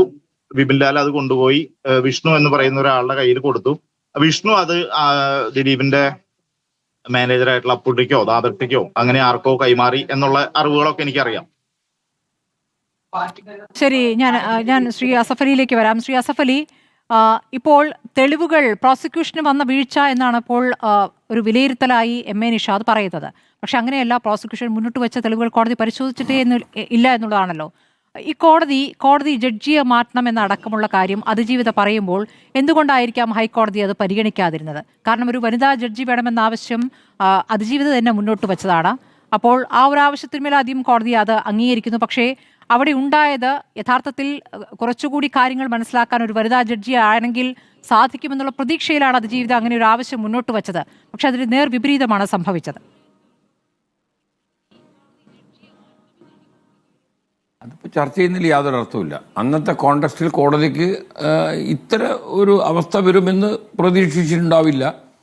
സാധാരണ ഈ ട്രാൻസ്ഫർ ഓഫ് ജഡ്ജസ് എന്ന് പറയുന്നത് സാധാരണ കോടതി എന്റർടൈൻ ചെയ്യുന്ന ഒരു ഹർജിയല്ല. കാരണം എപ്പോഴും കേസിൽ ഒരു കക്ഷി തോൽക്കും, മറ്റേ കക്ഷി ജയിക്കും. അപ്പോൾ ഈ തോൽക്കാൻ സാധ്യതയുള്ള കക്ഷി എപ്പോഴും മാറ്റണം എന്ന് പറയുന്ന കൂടത്തിലായിപ്പോയോ ഈ ട്രാൻസ്ഫർ അപേക്ഷ എന്നാണ് ഞാൻ വിശ്വസിക്കുന്നത്. ഇവിടെ അതൊരു പ്രശ്നമല്ല. കീഴ്ക്കോടതിക്ക്, വിചാരണ കോടതിക്ക് ഈ കേസ് വിശകലനം ചെയ്യുന്നതിൽ ഗുരുതരമായ വീഴ്ച സംഭവിച്ചിട്ടുണ്ട്.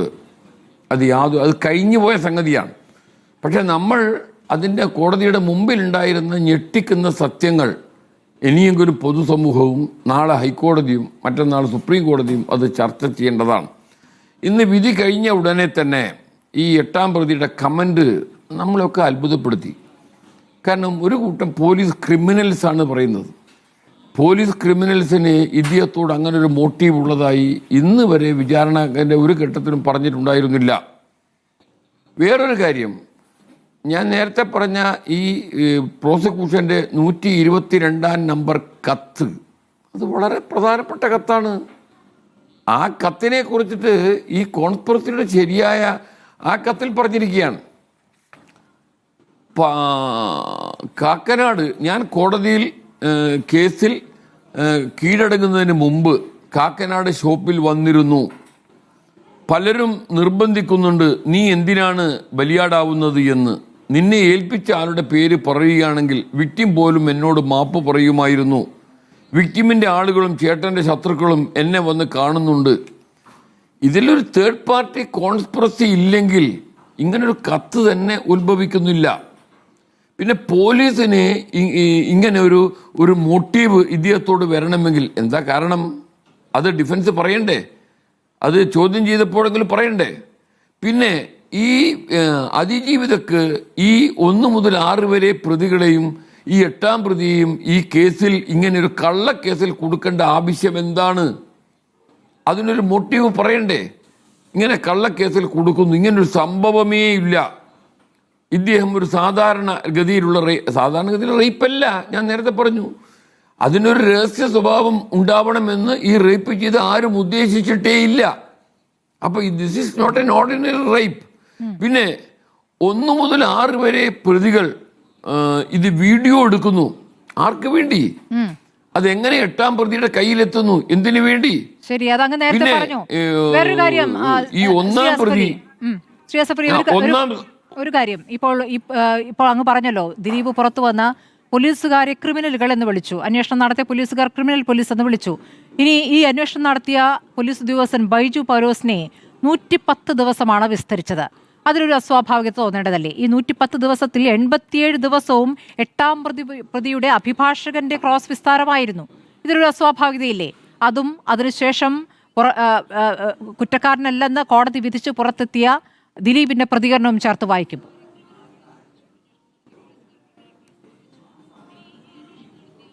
Lengthy cross examination that depends. അതിലൊരു അസ്വാഭാവികതയുണ്ട്, ഉറപ്പാണ്. കാരണം ഇതിൽ ഏറ്റവും കൂടുതൽ കേസിനെ ഭയപ്പെടുന്നത് 8ാം പ്രതിയാണ്. അപ്പം നീട്ടി വലിച്ച് ക്രോസ് എക്സാം ചെയ്യാണ്ടിരിക്കാൻ പറ്റില്ല. ഞാൻ ചോദിക്കുന്നത് അതല്ല, ഈ അതിജീവിത മജിസ്ട്രേറ്റിന് മുമ്പിൽ കൊടുത്ത രഹസ്യമൊഴി, അതിലും 8ാം പ്രതിയുടെ പേര് പറയുന്നുണ്ട്. അവരെ അവിശ്വസിക്കേണ്ട ആവശ്യം എന്താണ്? അവർക്ക് 8ാം പ്രതിയോടുള്ള വിരോധം തെളിയിക്കപ്പെട്ടതാണ്, സാക്ഷിമൊഴികൾ കൊണ്ട് തെളിയിക്കപ്പെട്ടതാണ്. മഞ്ജു വാര്യരുടെ മൊഴി മാത്രം പരിശോധിച്ചാൽ മതി. ന്യൂയോർക്കിൽ നടന്ന ദിലീപ് മേള എന്നല്ലേ ഇനി പറഞ്ഞിരുന്നത്, അവിടെ നടന്ന സംഭവങ്ങൾ പരിശോധിച്ചാൽ ഇവരുടെ ദാമ്പത്യ ബന്ധം തകർത്തത് ഈ അതിജീവിതയാണെന്നാണ് അദ്ദേഹത്തിൻ്റെ വിശ്വാസം. അപ്പോൾ അതിനൊരു പ്രതികാരം ചെയ്യുക എന്നുള്ളതാണ് മോട്ടീവ്. അല്ലാതെ ഈ അതിജീവിതക്ക് ഈ 8ാം പ്രതിയെ കള്ളക്കേസിൽ കൊടുക്കേണ്ട ആവശ്യം എന്താണെന്ന് എവിടെയും പറഞ്ഞിട്ടില്ല. പോലീസ് കള്ളക്കേസിൽ കുടുക്കിയതാണോ അല്ലെങ്കിൽ അതിജീവിത അവരോടുള്ള വിരോധം തീർക്കാൻ വേണ്ടി? എന്താ വിരോധം? എന്താണ് അവൻ്റെ ഒരു മോട്ടീവ്? ഇതെല്ലാം ഡിഫൻസ് പറയണ്ടേ? ഡിഫൻസ് പറഞ്ഞിട്ടില്ലാത്തത് കൊണ്ടാണ് പൊതുസമൂഹം ഈ വിധി വന്നപ്പോൾ ഈ കാര്യങ്ങളെല്ലാം ചർച്ച ചെയ്യുന്നത്. ഇപ്പോൾ പുറത്തു വരുന്ന പല പല റേപ്പ് കേസുകളും പോക്സോ കേസുകളും ഒരു മോട്ടീവ് ഉണ്ടാവും. ഒന്നുകിൽ പണം ആവശ്യപ്പെടും, അല്ലെങ്കിൽ രാഷ്ട്രീയ വിരോധം, വ്യക്തിവിരോധം. ചില അധ്യാപകന്മാരെ കേസിൽ കൊടുക്കുന്നു, അത് വ്യക്തിവിരോധമാണ്, അധ്യാപകന്മാർ തമ്മിലുള്ള തർക്കമാണ്. അങ്ങനെ എന്തെങ്കിലും ഒരു മോട്ടീവ് അതിജീവിതക്ക് 8ാം പ്രതിയെ ഫോൾസ് ഇംപ്ലിക്കേഷൻ കള്ളത്തരത്തിൽ കേസിലാക്കാൻ വേണ്ടി ഉള്ളതായി എവിടെയും പറഞ്ഞിട്ടില്ല. അങ്ങനെയാണെങ്കിൽ ഇന്ന് ഈ 8ാം പ്രതി കുറ്റമുക്തമായപ്പോൾ പറയണം, എന്നോടുള്ള വിരോധം തീർത്തതിന് കോടതി ഇതാ മധുരമായ പ്രതികാരം ഈ വിധിയിൽ കൂടി കൊടുത്തിരിക്കുന്നു. അങ്ങനെയുള്ളൊരു ആരോപണമേ ഇല്ല. അതുകൊണ്ടാണ് നമ്മുടെ സംശയം. ഒരു ക്രിമിനൽ കോൺസ്പിറസി ആരോപിക്കുന്ന ഒരു കേസിൽ ഇതിൽ കൂടുതൽ തെളിവ് ഇനി വരാനില്ല. വളരെ വ്യക്തമായ തെളിവ് വെറും ഊഹം വെച്ചിട്ടോ സംശയദൃഷ്ടിയിലോ അല്ല ഈ തെളിവ് പ്രോസിക്യൂഷൻ ബിൽഡപ്പ് ചെയ്തിരിക്കുന്നത്. ക്ലിഞ്ചിങ് എവിഡൻസ് ആണ്, ഡോക്യുമെന്ററി എവിഡൻസ് ആണ്, ഡിജിറ്റൽ എവിഡൻസ് ആണ്, ഫോറൻസിക് എവിഡൻസ് ആണ്. പിന്നെ വാമൊഴിയും പരിശോധിച്ചാൽ ഈ എറണാകുളത്തെ MG റോഡിലെ ആ ലോഡ്ജിലെ 410ാം മുറിയിൽ നടന്നു എന്ന് പറയുന്ന കോൺസ്പിറസിയെ കുറിച്ചിട്ടുള്ള മൊഴി അതിജീവിതം വളരെ ക്ലിഞ്ചിങ് ആയി പറയുകയാണ്. അതും ന്യൂയോർക്കിൽ നടന്ന സംഭവം. അപ്പൊ ഇതെല്ലാം കൂട്ടിയോജിക്കുമ്പോൾ കോൺസ്പിറസി 8ാം പ്രതിയിലേക്ക് 8ാം പ്രതി ചിത്രത്തിൽ ഇല്ലെങ്കിൽ ഇത് സാധാരണ ഒരു റേപ്പ് കേസായി അവസാനിച്ചേനെ. അങ്ങനെയല്ല നടന്നത്. ഈ ന്യൂഡ് ഫോട്ടോ, ഈ വീഡിയോ എടുത്ത് ഒരു സ്ഥാനത്ത് എത്തിക്കുന്നു. ആ കോൺസ്പിറസി ഒരിക്കലും തന്നെ ഇതിൽ നിന്ന് വിട്ടുമാറ്റാൻ കഴിയാത്ത രീതിയിൽ പ്രോസിക്യൂഷൻ സ്ട്രോങ് തെളിവ് വെച്ച് ബിൽഡപ്പ് ചെയ്തത് എന്തേ വിചാരണ കോടതി അത് വിലയിരുത്താൻ സാധിക്കാതെ പോയി എന്നുള്ളതാണ് നമ്മളെല്ലാം ഇവിടെ ചർച്ച ചെയ്യപ്പെടുന്നത്. വിധിന്യായം ചർച്ച ചെയ്യപ്പെടണം. വിധിന്യായം സുപ്രീം കോടതിയുടെ വിധിന്യായങ്ങൾ വരെ ചർച്ച ചെയ്യപ്പെടുന്നു, വിമർശനാത്മകമായി ചർച്ച ചെയ്യപ്പെടുന്നു. സ്വാഭാവികല്ലേ? ശബരിമല വിധി വന്നപ്പോൾ എത്ര കണ്ട് ചർച്ച ചെയ്തു, ഷബാനു കേസിലെ വിധി വന്നപ്പോൾ എത്ര കണ്ട് ചർച്ച ചെയ്യപ്പെട്ടു. അതിൽ നിന്നെല്ലാം വ്യത്യസ്തമായിട്ടാണ് ഇവിടെ വളരെ വ്യക്തമായി ഫാക്ട് വെച്ചുകൊണ്ട്, തെളിവ് വെച്ചുകൊണ്ട് കോടതി അത് കണ്ടില്ല എന്ന് നടിച്ചോ, അത് വിലയിരുത്തുന്നതിൽ പരാജയപ്പെട്ടോ. അതുകൊണ്ടുണ്ടാവുന്ന അത് നൽകുന്ന സന്ദേശം എന്താണ്? നീതി ലഭിക്കേണ്ട കോടതിയിൽ നിന്ന് കോടതിയുടെ തെറ്റ് കാരണം നീതി നിഷേധിക്കപ്പെടുന്നു എന്ന് പറയുന്നത് ഒരു ചെറിയ കാര്യമല്ല. ഉറപ്പായിട്ടും that is to be viewed seriously. അതാണ് ഞാൻ അങ്ങയിലേക്ക് വരാം. ശ്രീമതി ബീന പോൾ ഉണ്ട് നമ്മോടൊപ്പം, WCCയുടെ പ്രതിനിധി കൂടിയാണ്. ശ്രീമതി ബീന പോൾ, ഇപ്പോൾ കോടതിയുടെ വിധി നിരാശാജനകമെന്നുള്ള പ്രതികരണം WCCയിൽ നിന്ന് വന്നിട്ടുണ്ട്. ഇത് നേരത്തെ തയ്യാറാക്കിയ വിധി എന്ന് കടന്നു പ്രതികരിക്കുന്നുമുണ്ട് ചിലർ. ഈ ഘട്ടത്തിൽ ബീന പോളിൽ എന്താണ് പറയാനുള്ളത്? അതിജീവിതയുമായി സംസാരിച്ചിരുന്നോ? മുന്നോട്ടുള്ള പോരാട്ടം മേൽക്കോടതിയിലേക്ക് പോകാനുള്ള പോരാട്ടത്തിനുള്ള ഒരു മനസ്സായിട്ടുണ്ടോ? എന്താണ് അവരുടെ ഒരു ഇപ്പോഴത്തെ അവസ്ഥ? അല്ല, ഞാൻ അവരുടെ അടുത്ത് സംസാരിച്ചിട്ടില്ല. മാത്രമല്ല ശരിക്ക് WCCയുടെ പ്രതികരണം അല്ല, ഇത് ഇൻഡിവിജ്വൽ WCC മെമ്പേഴ്സിന്റെ ആണ്. കാര്യം നമുക്ക് ആ കോടതി വിധി വന്നു, വായിച്ച മനസ്സിലാക്കി, അപ്പോഴത്തേക്ക് നമുക്ക് ഇത് പറയാൻ പറ്റത്തുള്ളൂ. പക്ഷെ പേഴ്സണലി ഉറപ്പായിട്ട് നമുക്ക് എല്ലാവർക്കും ഒരു അവളുടെ കൂടെ നിന്ന് എല്ലാവർക്കും വേറെ ഒരു ഇത് വരുമെന്ന് വിചാരിച്ചു. പക്ഷേ കാര്യം ഒത്തിരി ചോദ്യങ്ങൾ, സാർ ഇപ്പൊ പറഞ്ഞ പോലെ ഒത്തിരി ചോദ്യങ്ങൾ ബാക്കിയുണ്ട്. ഇതെന്തിനാ നടന്നേ, ഇതെങ്ങനെ, there are so many questions left open with this judgment, but we can only understand this judgment after we read it. അതാണ് നമുക്ക് ഇപ്പൊ പറയാനുള്ളത്. ബീന പോൾ, ഇപ്പോൾ ദിലീപ് വിധി വന്ന ശേഷം പുറത്തു വന്ന് നടത്തിയ പ്രതികരണവും കണ്ടിരിക്കുമല്ലോ. അതിൽ മഞ്ജു വാര്യർ ഇതിൽ ക്രിമിനൽ ഗൂഢാലോചന ഉണ്ട് എന്ന് പറഞ്ഞതിൽ നിന്ന് തുടങ്ങിയ കേസാണ് എന്ന് പറഞ്ഞിട്ടാണ് ദിലീപ് തുടങ്ങുന്നത്. അതിൽ അന്വേഷണം നടത്തിയ പോലീസ് ഉദ്യോഗസ്ഥയെയും പോലീസ് സംവിധാനത്തെയും ഒക്കെ ക്രിമിനൽ കൂട്ടമെന്നാണ് വിളിച്ചിരിക്കുന്നത്. ഈ അതിജീവിതയ്ക്കൊപ്പം നിന്ന മാധ്യമങ്ങളെ കൂടി പ്രതിക്കൂട്ടിൽ നിർത്തിക്കൊണ്ടുള്ള പ്രതികരണമാണ്. ആ പ്രതികരണത്തെ ഒരു വൈകാരിക പ്രതികരണമായിട്ടാണോ അതോ ഒരു ഭീഷണിയുടെ സ്വരമായിട്ടാണോ അങ്ങേക്ക് തോന്നിയത്? രണ്ടും കൂടെ എനിക്ക് തോന്നി വാസ്തവത്തില്. കാര്യം പുള്ളി അങ്ങനെ നമുക്ക് തീരെ ഷോക്കിംഗ് ആയിപ്പോയി. വന്ന ഉടനെ ഇങ്ങനത്തെ ഒരു പ്രതികരണം ഞങ്ങൾ തീരെ പ്രതീക്ഷിച്ചില്ല. പക്ഷെ പുള്ളിക്ക് അതിനായിട്ടുള്ള ഒരു he's getting a small window to say these thing. ഇനി ഇതിന്റെ മുമ്പോട്ട് പോകുന്ന ഒരു ഇതിൽ he can't again express this, so maybe he used this opportunity to express it, but again and again we would like to focus on the fact that വാസ്തവത്തില് ഈ ഒരു case Malayalam സിനിമയിൽ ഉണ്ടാക്കിയ മാറ്റങ്ങൾ ആണ് നമുക്ക് എപ്പോഴും ഒന്ന് ഓർക്കേണ്ടതാണ്. ഈ വിധി ഇപ്പം ഒരു അവസാന വാക്കല്ല ഇതിന്റെ എന്ന് പറയാം. ഉറപ്പായിട്ടും മേൽക്കോടതിയിൽ അപ്പീൽ പോകാവുന്നതാണ്. സർക്കാർ അപ്പീൽ പോകുമെന്ന് അറിയിച്ചിട്ടുണ്ട്. പക്ഷേ ശ്രീമതി ബീന പോൾ, ഇപ്പോൾ വിധി വന്ന നിമിഷങ്ങൾക്കകം തന്നെയാണ് സിനിമാ സംവിധാനങ്ങൾ, സിനിമാ സംഘടനകൾ ദിലീപിനെ തിരിച്ചെടുക്കുന്നതുമായി ബന്ധപ്പെട്ട ചർച്ചകളിലേക്ക് പോകുന്നത്. വളരെ പെട്ടെന്ന് യോഗം ചേരുകയാണ്. ദിലീപ് ആവശ്യപ്പെട്ടാൽ ഉടനെ തിരിച്ചെടുക്കുമെന്ന് പറയുകയാണ്. ഫെഫ്ക പറയുന്നു. ഇപ്പോൾ അമ്മയുടെ യോഗം ചേർന്നിരിക്കുന്നു. പക്ഷേ അതിന്റെ പ്രസിഡന്റ് അടക്കമുള്ളവർ പ്രതികരിച്ചു കണ്ടില്ല. That is totally expected. We read that in the Hema committee report. After all, Dilip is not a single man. ഒരു ഫുൾ ഒരു കമേഴ്ഷ്യൽ വാല്യൂ ഉണ്ട്, അതെല്ലാം ഉണ്ട്. നമുക്കത് കാണാതെ ഇരിക്കാൻ പറ്റത്തില്ല. ഇപ്പൊ ഒരുപാട് പൈസയും ഇതും അതും ഒക്കെ ഉള്ള ഒരു ഇൻഡസ്ട്രിയാണ് ഇത്. So definitely they are trying to reinstate and save that. But this was expected, totally expected. WCC ഇക്കാര്യത്തിൽ ഇനി എന്താണ് ചെയ്യാൻ പോകുന്നത്? ഇപ്പോൾ പറഞ്ഞതുപോലെ ഓരോരുത്തരും അവനവന്റെ പേഴ്സണൽ അഭിപ്രായമാണ് പറഞ്ഞിട്ടുള്ളത്. സംഘടന എന്ന നിലയ്ക്ക് ഒരുമിച്ചൊരു നിലപാട് എന്താണ്? ഞങ്ങൾ ഇത് വായിച്ചിട്ട് ഒരു പ്രസ്താവന ഇറക്കും. ഉറപ്പായിട്ട് ഞങ്ങൾ അത് വായിച്ചിട്ട് മനസ്സിലാക്കി. We will definitely, but we are with her and we are looking for change in the industry. അതാണ് ഞങ്ങൾ നോക്കുന്നത്. ശ്രീമതി ബീന പോൾ, ഇപ്പോൾ ഈ കോടതിയുമായി ബന്ധപ്പെട്ട് തന്നെ അതിജീവിതയ്ക്ക് പരാതികൾ ഉണ്ടായിരുന്നു. ഈ ജഡ്ജി വേണ്ട, ഈ ജഡ്ജി തന്നെ കേൾക്കുന്നില്ല എന്നുള്ള ഒരു വിഷമം അവർക്കതുണ്ടായിരുന്നു. ബർഖയ്ക്ക് നൽകിയ അഭിമുഖത്തിൽ അത് പറയുന്നുമുണ്ട്. കോടതിയിൽ നിന്ന് കരഞ്ഞ് പുറത്തേക്ക് ഇറങ്ങി ഓടിയ സമയം പോലും ഉണ്ടായിട്ടുണ്ടെന്ന്. അപ്പോൾ അത്രത്തോളം വിശ്വാസമില്ലാതിരുന്ന കോടതിയിൽ നിന്നും മറിച്ചൊരു വിധി ഉണ്ടാവുകയില്ല. അപ്പോൾ അതിനെക്കുറിച്ച് എന്താണ് പറയാനുള്ളത്? എന്താ പറയാനാ, it is a very bad experience. അതാണ് നമുക്ക് പറയാനുള്ളത്. that most women who go into court go through this experience. അതാണ് പല സ്ത്രീകൾ അങ്ങോട്ട് കോടതിയെ സമീപിക്കാതെ അത് തന്നെയാ കാര്യം. There is very deep insensitivity, and I think in this particular case കുറച്ച് കൂടുതൽ തന്നെ ഇൻസെൻസിറ്റിവിറ്റി ഉണ്ടായിട്ടുണ്ട്. ഇത് ആദ്യത്തെ പ്രാവശ്യമല്ല. It is a very very sad fact of the judicial system that ഒരു സ്ത്രീ ഇങ്ങനെ ഇങ്ങനത്തെ ഒരു സംഭവം കഴിഞ്ഞ് she has to relive the whole experience. She has to prove her innocence. ഇപ്പൊ actually the law says the other thing. പക്ഷേ when there are powerful people, of course this happens.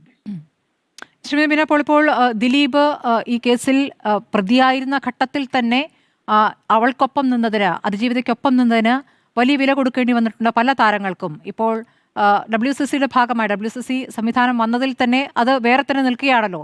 അതിനോട് സഹകരിക്കുന്നവർ, ഇപ്പോൾ അമ്മയുടെ ഭാഗമായി നിൽക്കുന്നവർ പലർക്കും സിനിമയില്ല, സിനിമയിലേക്ക് ക്ഷണിക്കുന്നില്ല. ഇനിയിപ്പോൾ ഈ സംവിധാനത്തിലേക്കൊക്കെ ദിലീപ് തിരിച്ചെത്തുമ്പോൾ അത് കുറച്ചുകൂടി ശക്തമാവുകയില്ലേ? ആയിരിക്കാം, ഉറപ്പായിട്ടായിരിക്കാം. lot of price has been paid by many women, but ഒരുപാട് ആൾക്കാർ ഞങ്ങളുടെ അടുത്ത് പറഞ്ഞിട്ടുണ്ട്. അവർക്ക് തന്നെ അവരുടെ വർക്കിംഗ് കണ്ടീഷൻസിലൊക്കെ ചേഞ്ച് വന്നിട്ടുണ്ട്. അവർക്ക് ധൈര്യമില്ല WCC ജോയിൻ ചെയ്യാൻ, അല്ലെങ്കിൽ അത് ഒരു പേരെടുക്കാൻ. പക്ഷേ definitely there is a price to pay. പക്ഷെ ഞാൻ പറയുന്ന ഹിസ്റ്റോറിക്കലി സ്ത്രീകൾ ഈ പ്രൈസ് പേ ചെയ്തിട്ടുണ്ട്. ആദ്യം വോട്ട് ചോദിച്ചപ്പോഴേ സ്ത്രീകൾക്ക് അത് ഇങ്ങനെ വന്നത്. അതുപോലെ it has to be, if you want change you have to pay a price, I think. തീർച്ചയായും. ശ്രീ നിഷാദ്, ഇപ്പോൾ കേസിൽ പെട്ടിരിക്കുമ്പോഴുള്ള ദിലീപ് അല്ല, തിരിച്ചു വന്ന ശേഷമുള്ള ദിലീപ്, ഇപ്പോൾ ഇതിൽ കുറ്റക്കാരനല്ല എന്ന് കോടതി പറഞ്ഞ ശേഷമുള്ള ദിലീപ്, ആ പ്രതികരണത്തിൽ നമ്മൾ അത് കണ്ടതാണ്. അപ്പോൾ ഇനി സംഘടനകളിലേക്കും വളരെ വേഗം തന്നെ തിരിച്ചെത്തുന്നു. അതിൻ്റെ കാര്യങ്ങളും നമ്മൾ കണ്ടു കഴിഞ്ഞു. അപ്പോൾ അവൾക്കൊപ്പം നിന്നവർക്ക് ഇനി സിനിമയിലുള്ള സാഹചര്യം എങ്ങനെയായിരിക്കും? ഇപ്പോൾ ഈ പറഞ്ഞ ചരിത്രപരമായ മാറ്റമൊക്കെ ശ്രീമതി ബീന പോൾ പറയുന്നുണ്ട്. അത് ശരിയാണ്, പോസിറ്റീവായ ഒരുപാട് കാര്യങ്ങൾ ഉണ്ടായിട്ടുണ്ട്. പക്ഷേ ഇത്തരം കാര്യങ്ങളിൽ പ്രതികരിച്ചവർ, അവൾക്കൊപ്പം നിന്നവർ പുറത്തു തന്നെ ആയിരിക്കില്ലേ? അല്ല, അങ്ങനെ പറയാൻ പറ്റത്തില്ല. ഇപ്പൊ സംഘടനയുടെ കാര്യം പറയുമ്പോഴേ സ്വാഭാവികമായിട്ടും ഒരു സംഘടനയുടെ രീതി, സംഘടനയ്ക്ക് അങ്ങനെ മാത്രമേ പ്രതികരിക്കാൻ പറ്റത്തുള്ളൂ. അവർക്ക് സ്വാഭാവികമായിട്ടും ഇപ്പോൾ ഈ വിധിയിൽ ദിലീപ് കുറ്റക്കാരനല്ല എന്നൊരു വിധി, ഒരു വേർഡിക്റ്റ് ഇപ്പോൾ വന്നിട്ടുണ്ട്. അതിന് അപ്പീൽ പോകുമായിരിക്കാം. സ്വാഭാവികമായിട്ടും അങ്ങനെ വരുന്നൊരു സന്ദർഭത്തിൽ അദ്ദേഹം സംഘടനയിൽ പ്രവർത്തിക്കണമെന്ന് ആഗ്രഹിച്ചുകൊണ്ട് കത്ത് കൊടുത്താൽ സംഘടനയ്ക്ക് അത് പരിഗണിക്കേണ്ടി വരില്ലേ? സ്വാഭാവികമായിട്ടൊരു സംഘടനയ്ക്ക് അതല്ലേ ചെയ്യാൻ പറ്റുന്നത്. ദിലീപ് വരുമോ ഇല്ലയോ എന്നുള്ള രണ്ടാമത്തെ കാര്യം. പിന്നെ ഈ സിനിമയിൽ അങ്ങനെ ഒരു മാഫിയാവൽക്കരണത്തിന്റെ ഒരു കാലഘട്ടമൊക്കെ ഉണ്ടായിട്ടുണ്ടാവാം, ഇല്ലെന്ന് ഞാൻ പറയുന്നില്ല, പൂർണ്ണമായിട്ടും ഇല്ലെന്ന് ഞാൻ പറയുന്നില്ല. അതിനിപ്പോൾ ദിലീപ് തന്നെയാണോ എന്നുള്ളതിനുള്ളതിന് വ്യക്തമായ തെളിവുകളൊന്നും നമുക്കില്ലല്ലോ. പക്ഷേ അത്തരം ഒരു ഘട്ടമൊക്കെ സിനിമയിൽ കഴിഞ്ഞിരിക്കുന്നു. ശ്രീമതി ബീന പോൾ തന്നെ പറയുന്ന ഒരുപാട് മാറ്റങ്ങൾ വന്നു എന്നുള്ളത്. സർക്കാർ അത്ര ശക്തമായി ഇടപെട്ടിട്ടുണ്ട് എല്ലാ കാര്യത്തിലും. ഇപ്പോൾ ഈ കഴിഞ്ഞ കോൺക്ലേവിൽ തന്നെ ബഹുമാനപ്പെട്ട മന്ത്രി, മുഖ്യമന്ത്രി ഉൾപ്പെടെ ഉള്ളവർ അതിനൊരു വ്യക്തമായ ഒരു ധാരണ കൊടുത്തിട്ടുണ്ട്. സിനിമാക്കാർക്കും അത് തന്നെ, ജനങ്ങൾ പൊതുസമൂഹത്തിനും അത് തന്നെ. അപ്പോൾ ഇനി അതുപോലുള്ള കാര്യങ്ങളൊന്നും മലയാള സിനിമയിൽ നടക്കില്ല. തീർച്ചയായിട്ടും അവർക്കൊപ്പം നിന്നവരെ ഒന്നും അങ്ങനെ മാറ്റി നിർത്താൻ എന്തായാലും ഞങ്ങളെപ്പോലുള്ളവരുള്ളിടത്തോളം കാര്യം നടക്കില്ല. അത് ആരോടൊപ്പം നിന്നാലും ഈ ഒരാൾക്കൊരു നീതിക്ക് വേണ്ടി പോരാടുന്നത്, അതിപ്പം ഒരാളെ കുറ്റപ്പെടുത്താനോ അല്ല ഒരാൾ കുറ്റക്കാരനാണെന്നുള്ളൊരു നേരത്തെ ബയാസ്ഡ് ആയിട്ടുള്ളൊരു തോട്ടിൽ നിന്നുള്ളതല്ല. അല്ലാതെ തന്നെ ഒരു വിഷയം വരുമ്പോൾ ഒരു പെൺകുട്ടിക്ക്, നമ്മുടെ സഹോദരിക്ക്, അതിജീവിതയ്ക്ക് ഇങ്ങനെ ഒരു വിഷയം വരുമ്പോഴത്തേക്കിന് സ്വാഭാവികമായിട്ടും മനസാക്ഷിയുള്ളവർ ആ കുട്ടിയുടെ കൂടെ നിൽക്കണം. എന്തായാലും ആ കുട്ടിയെ ക്രൂരമായ റേപ്പിന് വിധേയമായി എന്നുള്ളൊരു സത്യം തന്നെയാണല്ലോ. അപ്പോൾ തീർച്ചയായിട്ടും അവർക്ക് വേണ്ടി ശബ്ദിക്കുന്നവരെ നിശബ്ദരാക്കാനൊന്നും ആർക്കും പറ്റില്ല. അങ്ങനെ ഒരു ഇതില്ല. കാര്യം തീർച്ചയായിട്ടും WCCയുടെ തന്നെ ഒരു അംഗമായ ശ്രീമതി ബീന പോൾ തന്നെ പറയുന്നു, ഒരുപാട് മാറ്റങ്ങളുണ്ടായി, പഴയതിൽ നിന്നൊക്കെ ഒരുപാട് വ്യത്യാസങ്ങളുണ്ടായി. അത് ശരിയാണ്. ഇപ്പോൾ പോഷ് ആക്ട് നടപ്പാക്കിയതടക്കമുള്ള കാര്യങ്ങൾ അതാണ്. ഈ സെറ്റുകളിൽ പ്രാഥമികമായ അതെ, ഇന്ന് തന്നെ ഇപ്പോ IFFK സ്ക്രീനിങ്ങിൽ ഒരു പ്രമുഖ സംവിധായകനെതിരായിട്ട് ഒരു ചലച്ചിത്ര പ്രവർത്തക ഇന്ന് പരാതി കൊടുക്കുകയും ഇമ്മീഡിയറ്റ് ആയിട്ട് തന്നെ മുഖ്യമന്ത്രി അത് ഇടപെടുകയും കന്റോൺമെന്റ് പോലീസിന് ആ പരാതി ട്രാൻസ്ഫർ ചെയ്യുകയും ഒരു അന്വേഷണം ആരംഭിക്കുകയും ചെയ്തിട്ടുണ്ട്. അപ്പം ഒരു വിഷയം വന്നു കഴിഞ്ഞാൽ ധൈര്യമായിട്ട് മുന്നോട്ട് പറയാനുള്ള ഒരു ചങ്കൂറ്റം സ്ത്രീകൾക്കുണ്ടായിട്ടുണ്ട്. അങ്ങനെ സ്ത്രീകളെ മാറ്റി നിർത്തുന്ന ഒരു സർക്കാരല്ല. പക്ഷേ ഒരു കുഴപ്പമുണ്ടാകുമ്പോൾ ഇടപെടുന്ന കാര്യമല്ല ശ്രീ നിഷാദ്. ഞാൻ പറഞ്ഞത് തൊഴിലെടുക്കാൻ കഴിയുമോ എന്നുള്ളതാണ്. അതായത് അവർക്കൊപ്പം നിന്നവർക്ക് ഇനി ജോലി ഉണ്ടാകുമെന്നുള്ള ചോദ്യമാണ് എനിക്ക് ചോദിച്ചത്. തീർച്ചയായിട്ടും സ്മൃതി, ഞാൻ ഒരിക്കലും നിങ്ങൾ ചില കാര്യങ്ങൾ ബയാസ്ഡ് ആവരുത്. കാരണം വേറൊന്നുമല്ല, ഞാൻ ആ രംഗത്ത് പ്രവർത്തിക്കുന്ന ഒരാളാണ്. തൊഴിൽ നിഷേധിക്കുന്ന ഒരു പരിപാടിയും ഇനി മലയാള സിനിമയിൽ നടക്കില്ല. അതൊരു വസ്തുതയാണ്. You can take my word. പിന്നെ ഒരു സിനിമയിൽ അഭിനയിക്കാൻ വേണ്ടി ഒരാളുകൾ ക്ഷണിക്കുമ്പോഴത്തേക്കിന് അത് ആരാകട്ടെ, ആർട്ടിസ്റ്റായാലും അവർക്ക് താല്പര്യമുണ്ടെങ്കിൽ അവർക്ക് ആ സബ്ജക്റ്റ് വരാം. അവരെ മാറ്റി നിർത്തപ്പെടുന്ന ഒരു സമയമൊന്നും ഇനി കണക്കില്ല. കാര്യം എല്ലാവരും എവരിബഡി ആ സ്പേസ്. പഴയ പോലെയല്ല, ആ കാലമൊക്കെ മാറിപ്പോയി. ഇപ്പൊ പുതിയൊരു തലമുറ വന്നു, ജെൻസി പിള്ളേർ വന്നു. അവരെ സംബന്ധിച്ചിടത്തോളം അവർ വളരെ പോസിറ്റീവായിട്ട് ചെയ്യുന്നവരാണ്. പഴയ പോലെ താരാധിപത്യത്തിന് വലിയ ഇമ്പോർട്ടൻസ് ഉള്ളു. ഓഫ് കോഴ്സ് താരങ്ങളെ നമുക്ക് മാറ്റി നിർത്താൻ പറ്റത്തില്ല. അവർക്ക് അത്രമാത്രം ഫാൻ ബേസ് ഉണ്ട്. അവർ കഷ്ടപ്പെട്ടവർ സൂപ്പർ നടന്മാരുമാണ്. പക്ഷെ അതിനേക്കാൾ ഉപരിയായിട്ടുള്ള പുതിയ തലമുറയിലൊരു ചെറുപ്പക്കാര് കടന്നു വന്നിരിക്കുകയാണ് സ്മൃതി. അത് അതോടൊപ്പം റിമ കല്ലിങ്ങിലേക്ക് അനുഭവം എന്താണ്? അവരോട് താല്പര്യമില്ല ചിലരുടെ സിനിമകളിൽ അവർക്ക് അഭിനയിക്കാൻ കഴിയുന്നതിന് പാർവതി ശ്രീ മമ്മൂട്ടി അല്ല, അങ്ങനെ പറയരുത്. പാർവതി തിരുവോത്ത് ശ്രീ മമ്മൂട്ടിയോടൊപ്പം അഭിനയിച്ചു, ഉള്ളൊഴുക്ക് എന്ന് പറഞ്ഞ സിനിമയിൽ അഭിനയിച്ചു, പൃഥ്വിരാജിന്റെ കൂടെ അഭിനയിച്ചു. അവർക്ക് ചൂസ് ചെയ്യാവുന്ന സബ്ജക്റ്റുകൾ അവർ അഭിനയിക്കുന്നുണ്ട് എന്നുള്ളതാണ് ഞാൻ മനസ്സിലാക്കിയിരിക്കുന്നത്. അവർക്ക് പറ്റാത്ത, ചിലപ്പോൾ അവരെ സമീപിക്കുന്നവർക്ക് അവർക്ക് ആ സബ്ജക്റ്റ് ഇഷ്ടപ്പെട്ട് കാണത്തില്ല, അവർ ചിലപ്പം അതിന് ആ വേഷത്തിൽ അഭിനയിക്കുന്നില്ലായിരിക്കാം. പക്ഷെ അല്ലാതെ അവർ സിനിമകളിലുള്ള മമ്മൂട്ടിയുടെ സിനിമകളിൽ അവരഭിനയിക്കുന്നു. അവരിപ്പോൾ പൃഥ്വിരാജിന്റെ സിനിമയിൽ അഭിനയിച്ചു, ഉള്ളൊഴുക്ക് എന്ന് പറഞ്ഞ മനോഹരമായ സിനിമയിൽ അവർ അഭിനയിച്ചു. ഇപ്പോൾ ഒരു പുതിയ പടത്തിൽ അവർ അഭിനയിച്ചു കൊണ്ടിരിക്കുന്നു.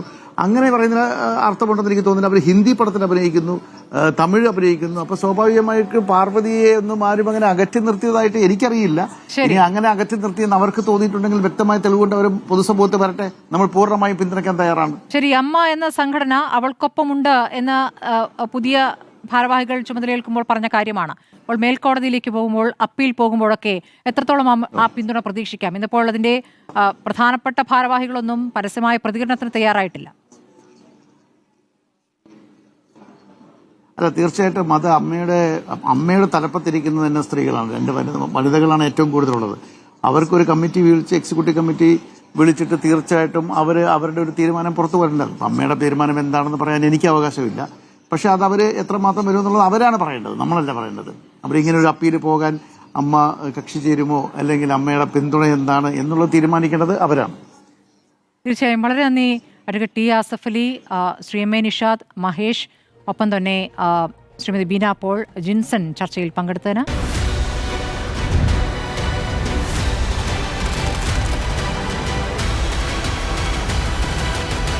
ഡിബേറ്റ് വിത്ത് സ്മൃതി പരുത്തിക്കാട്.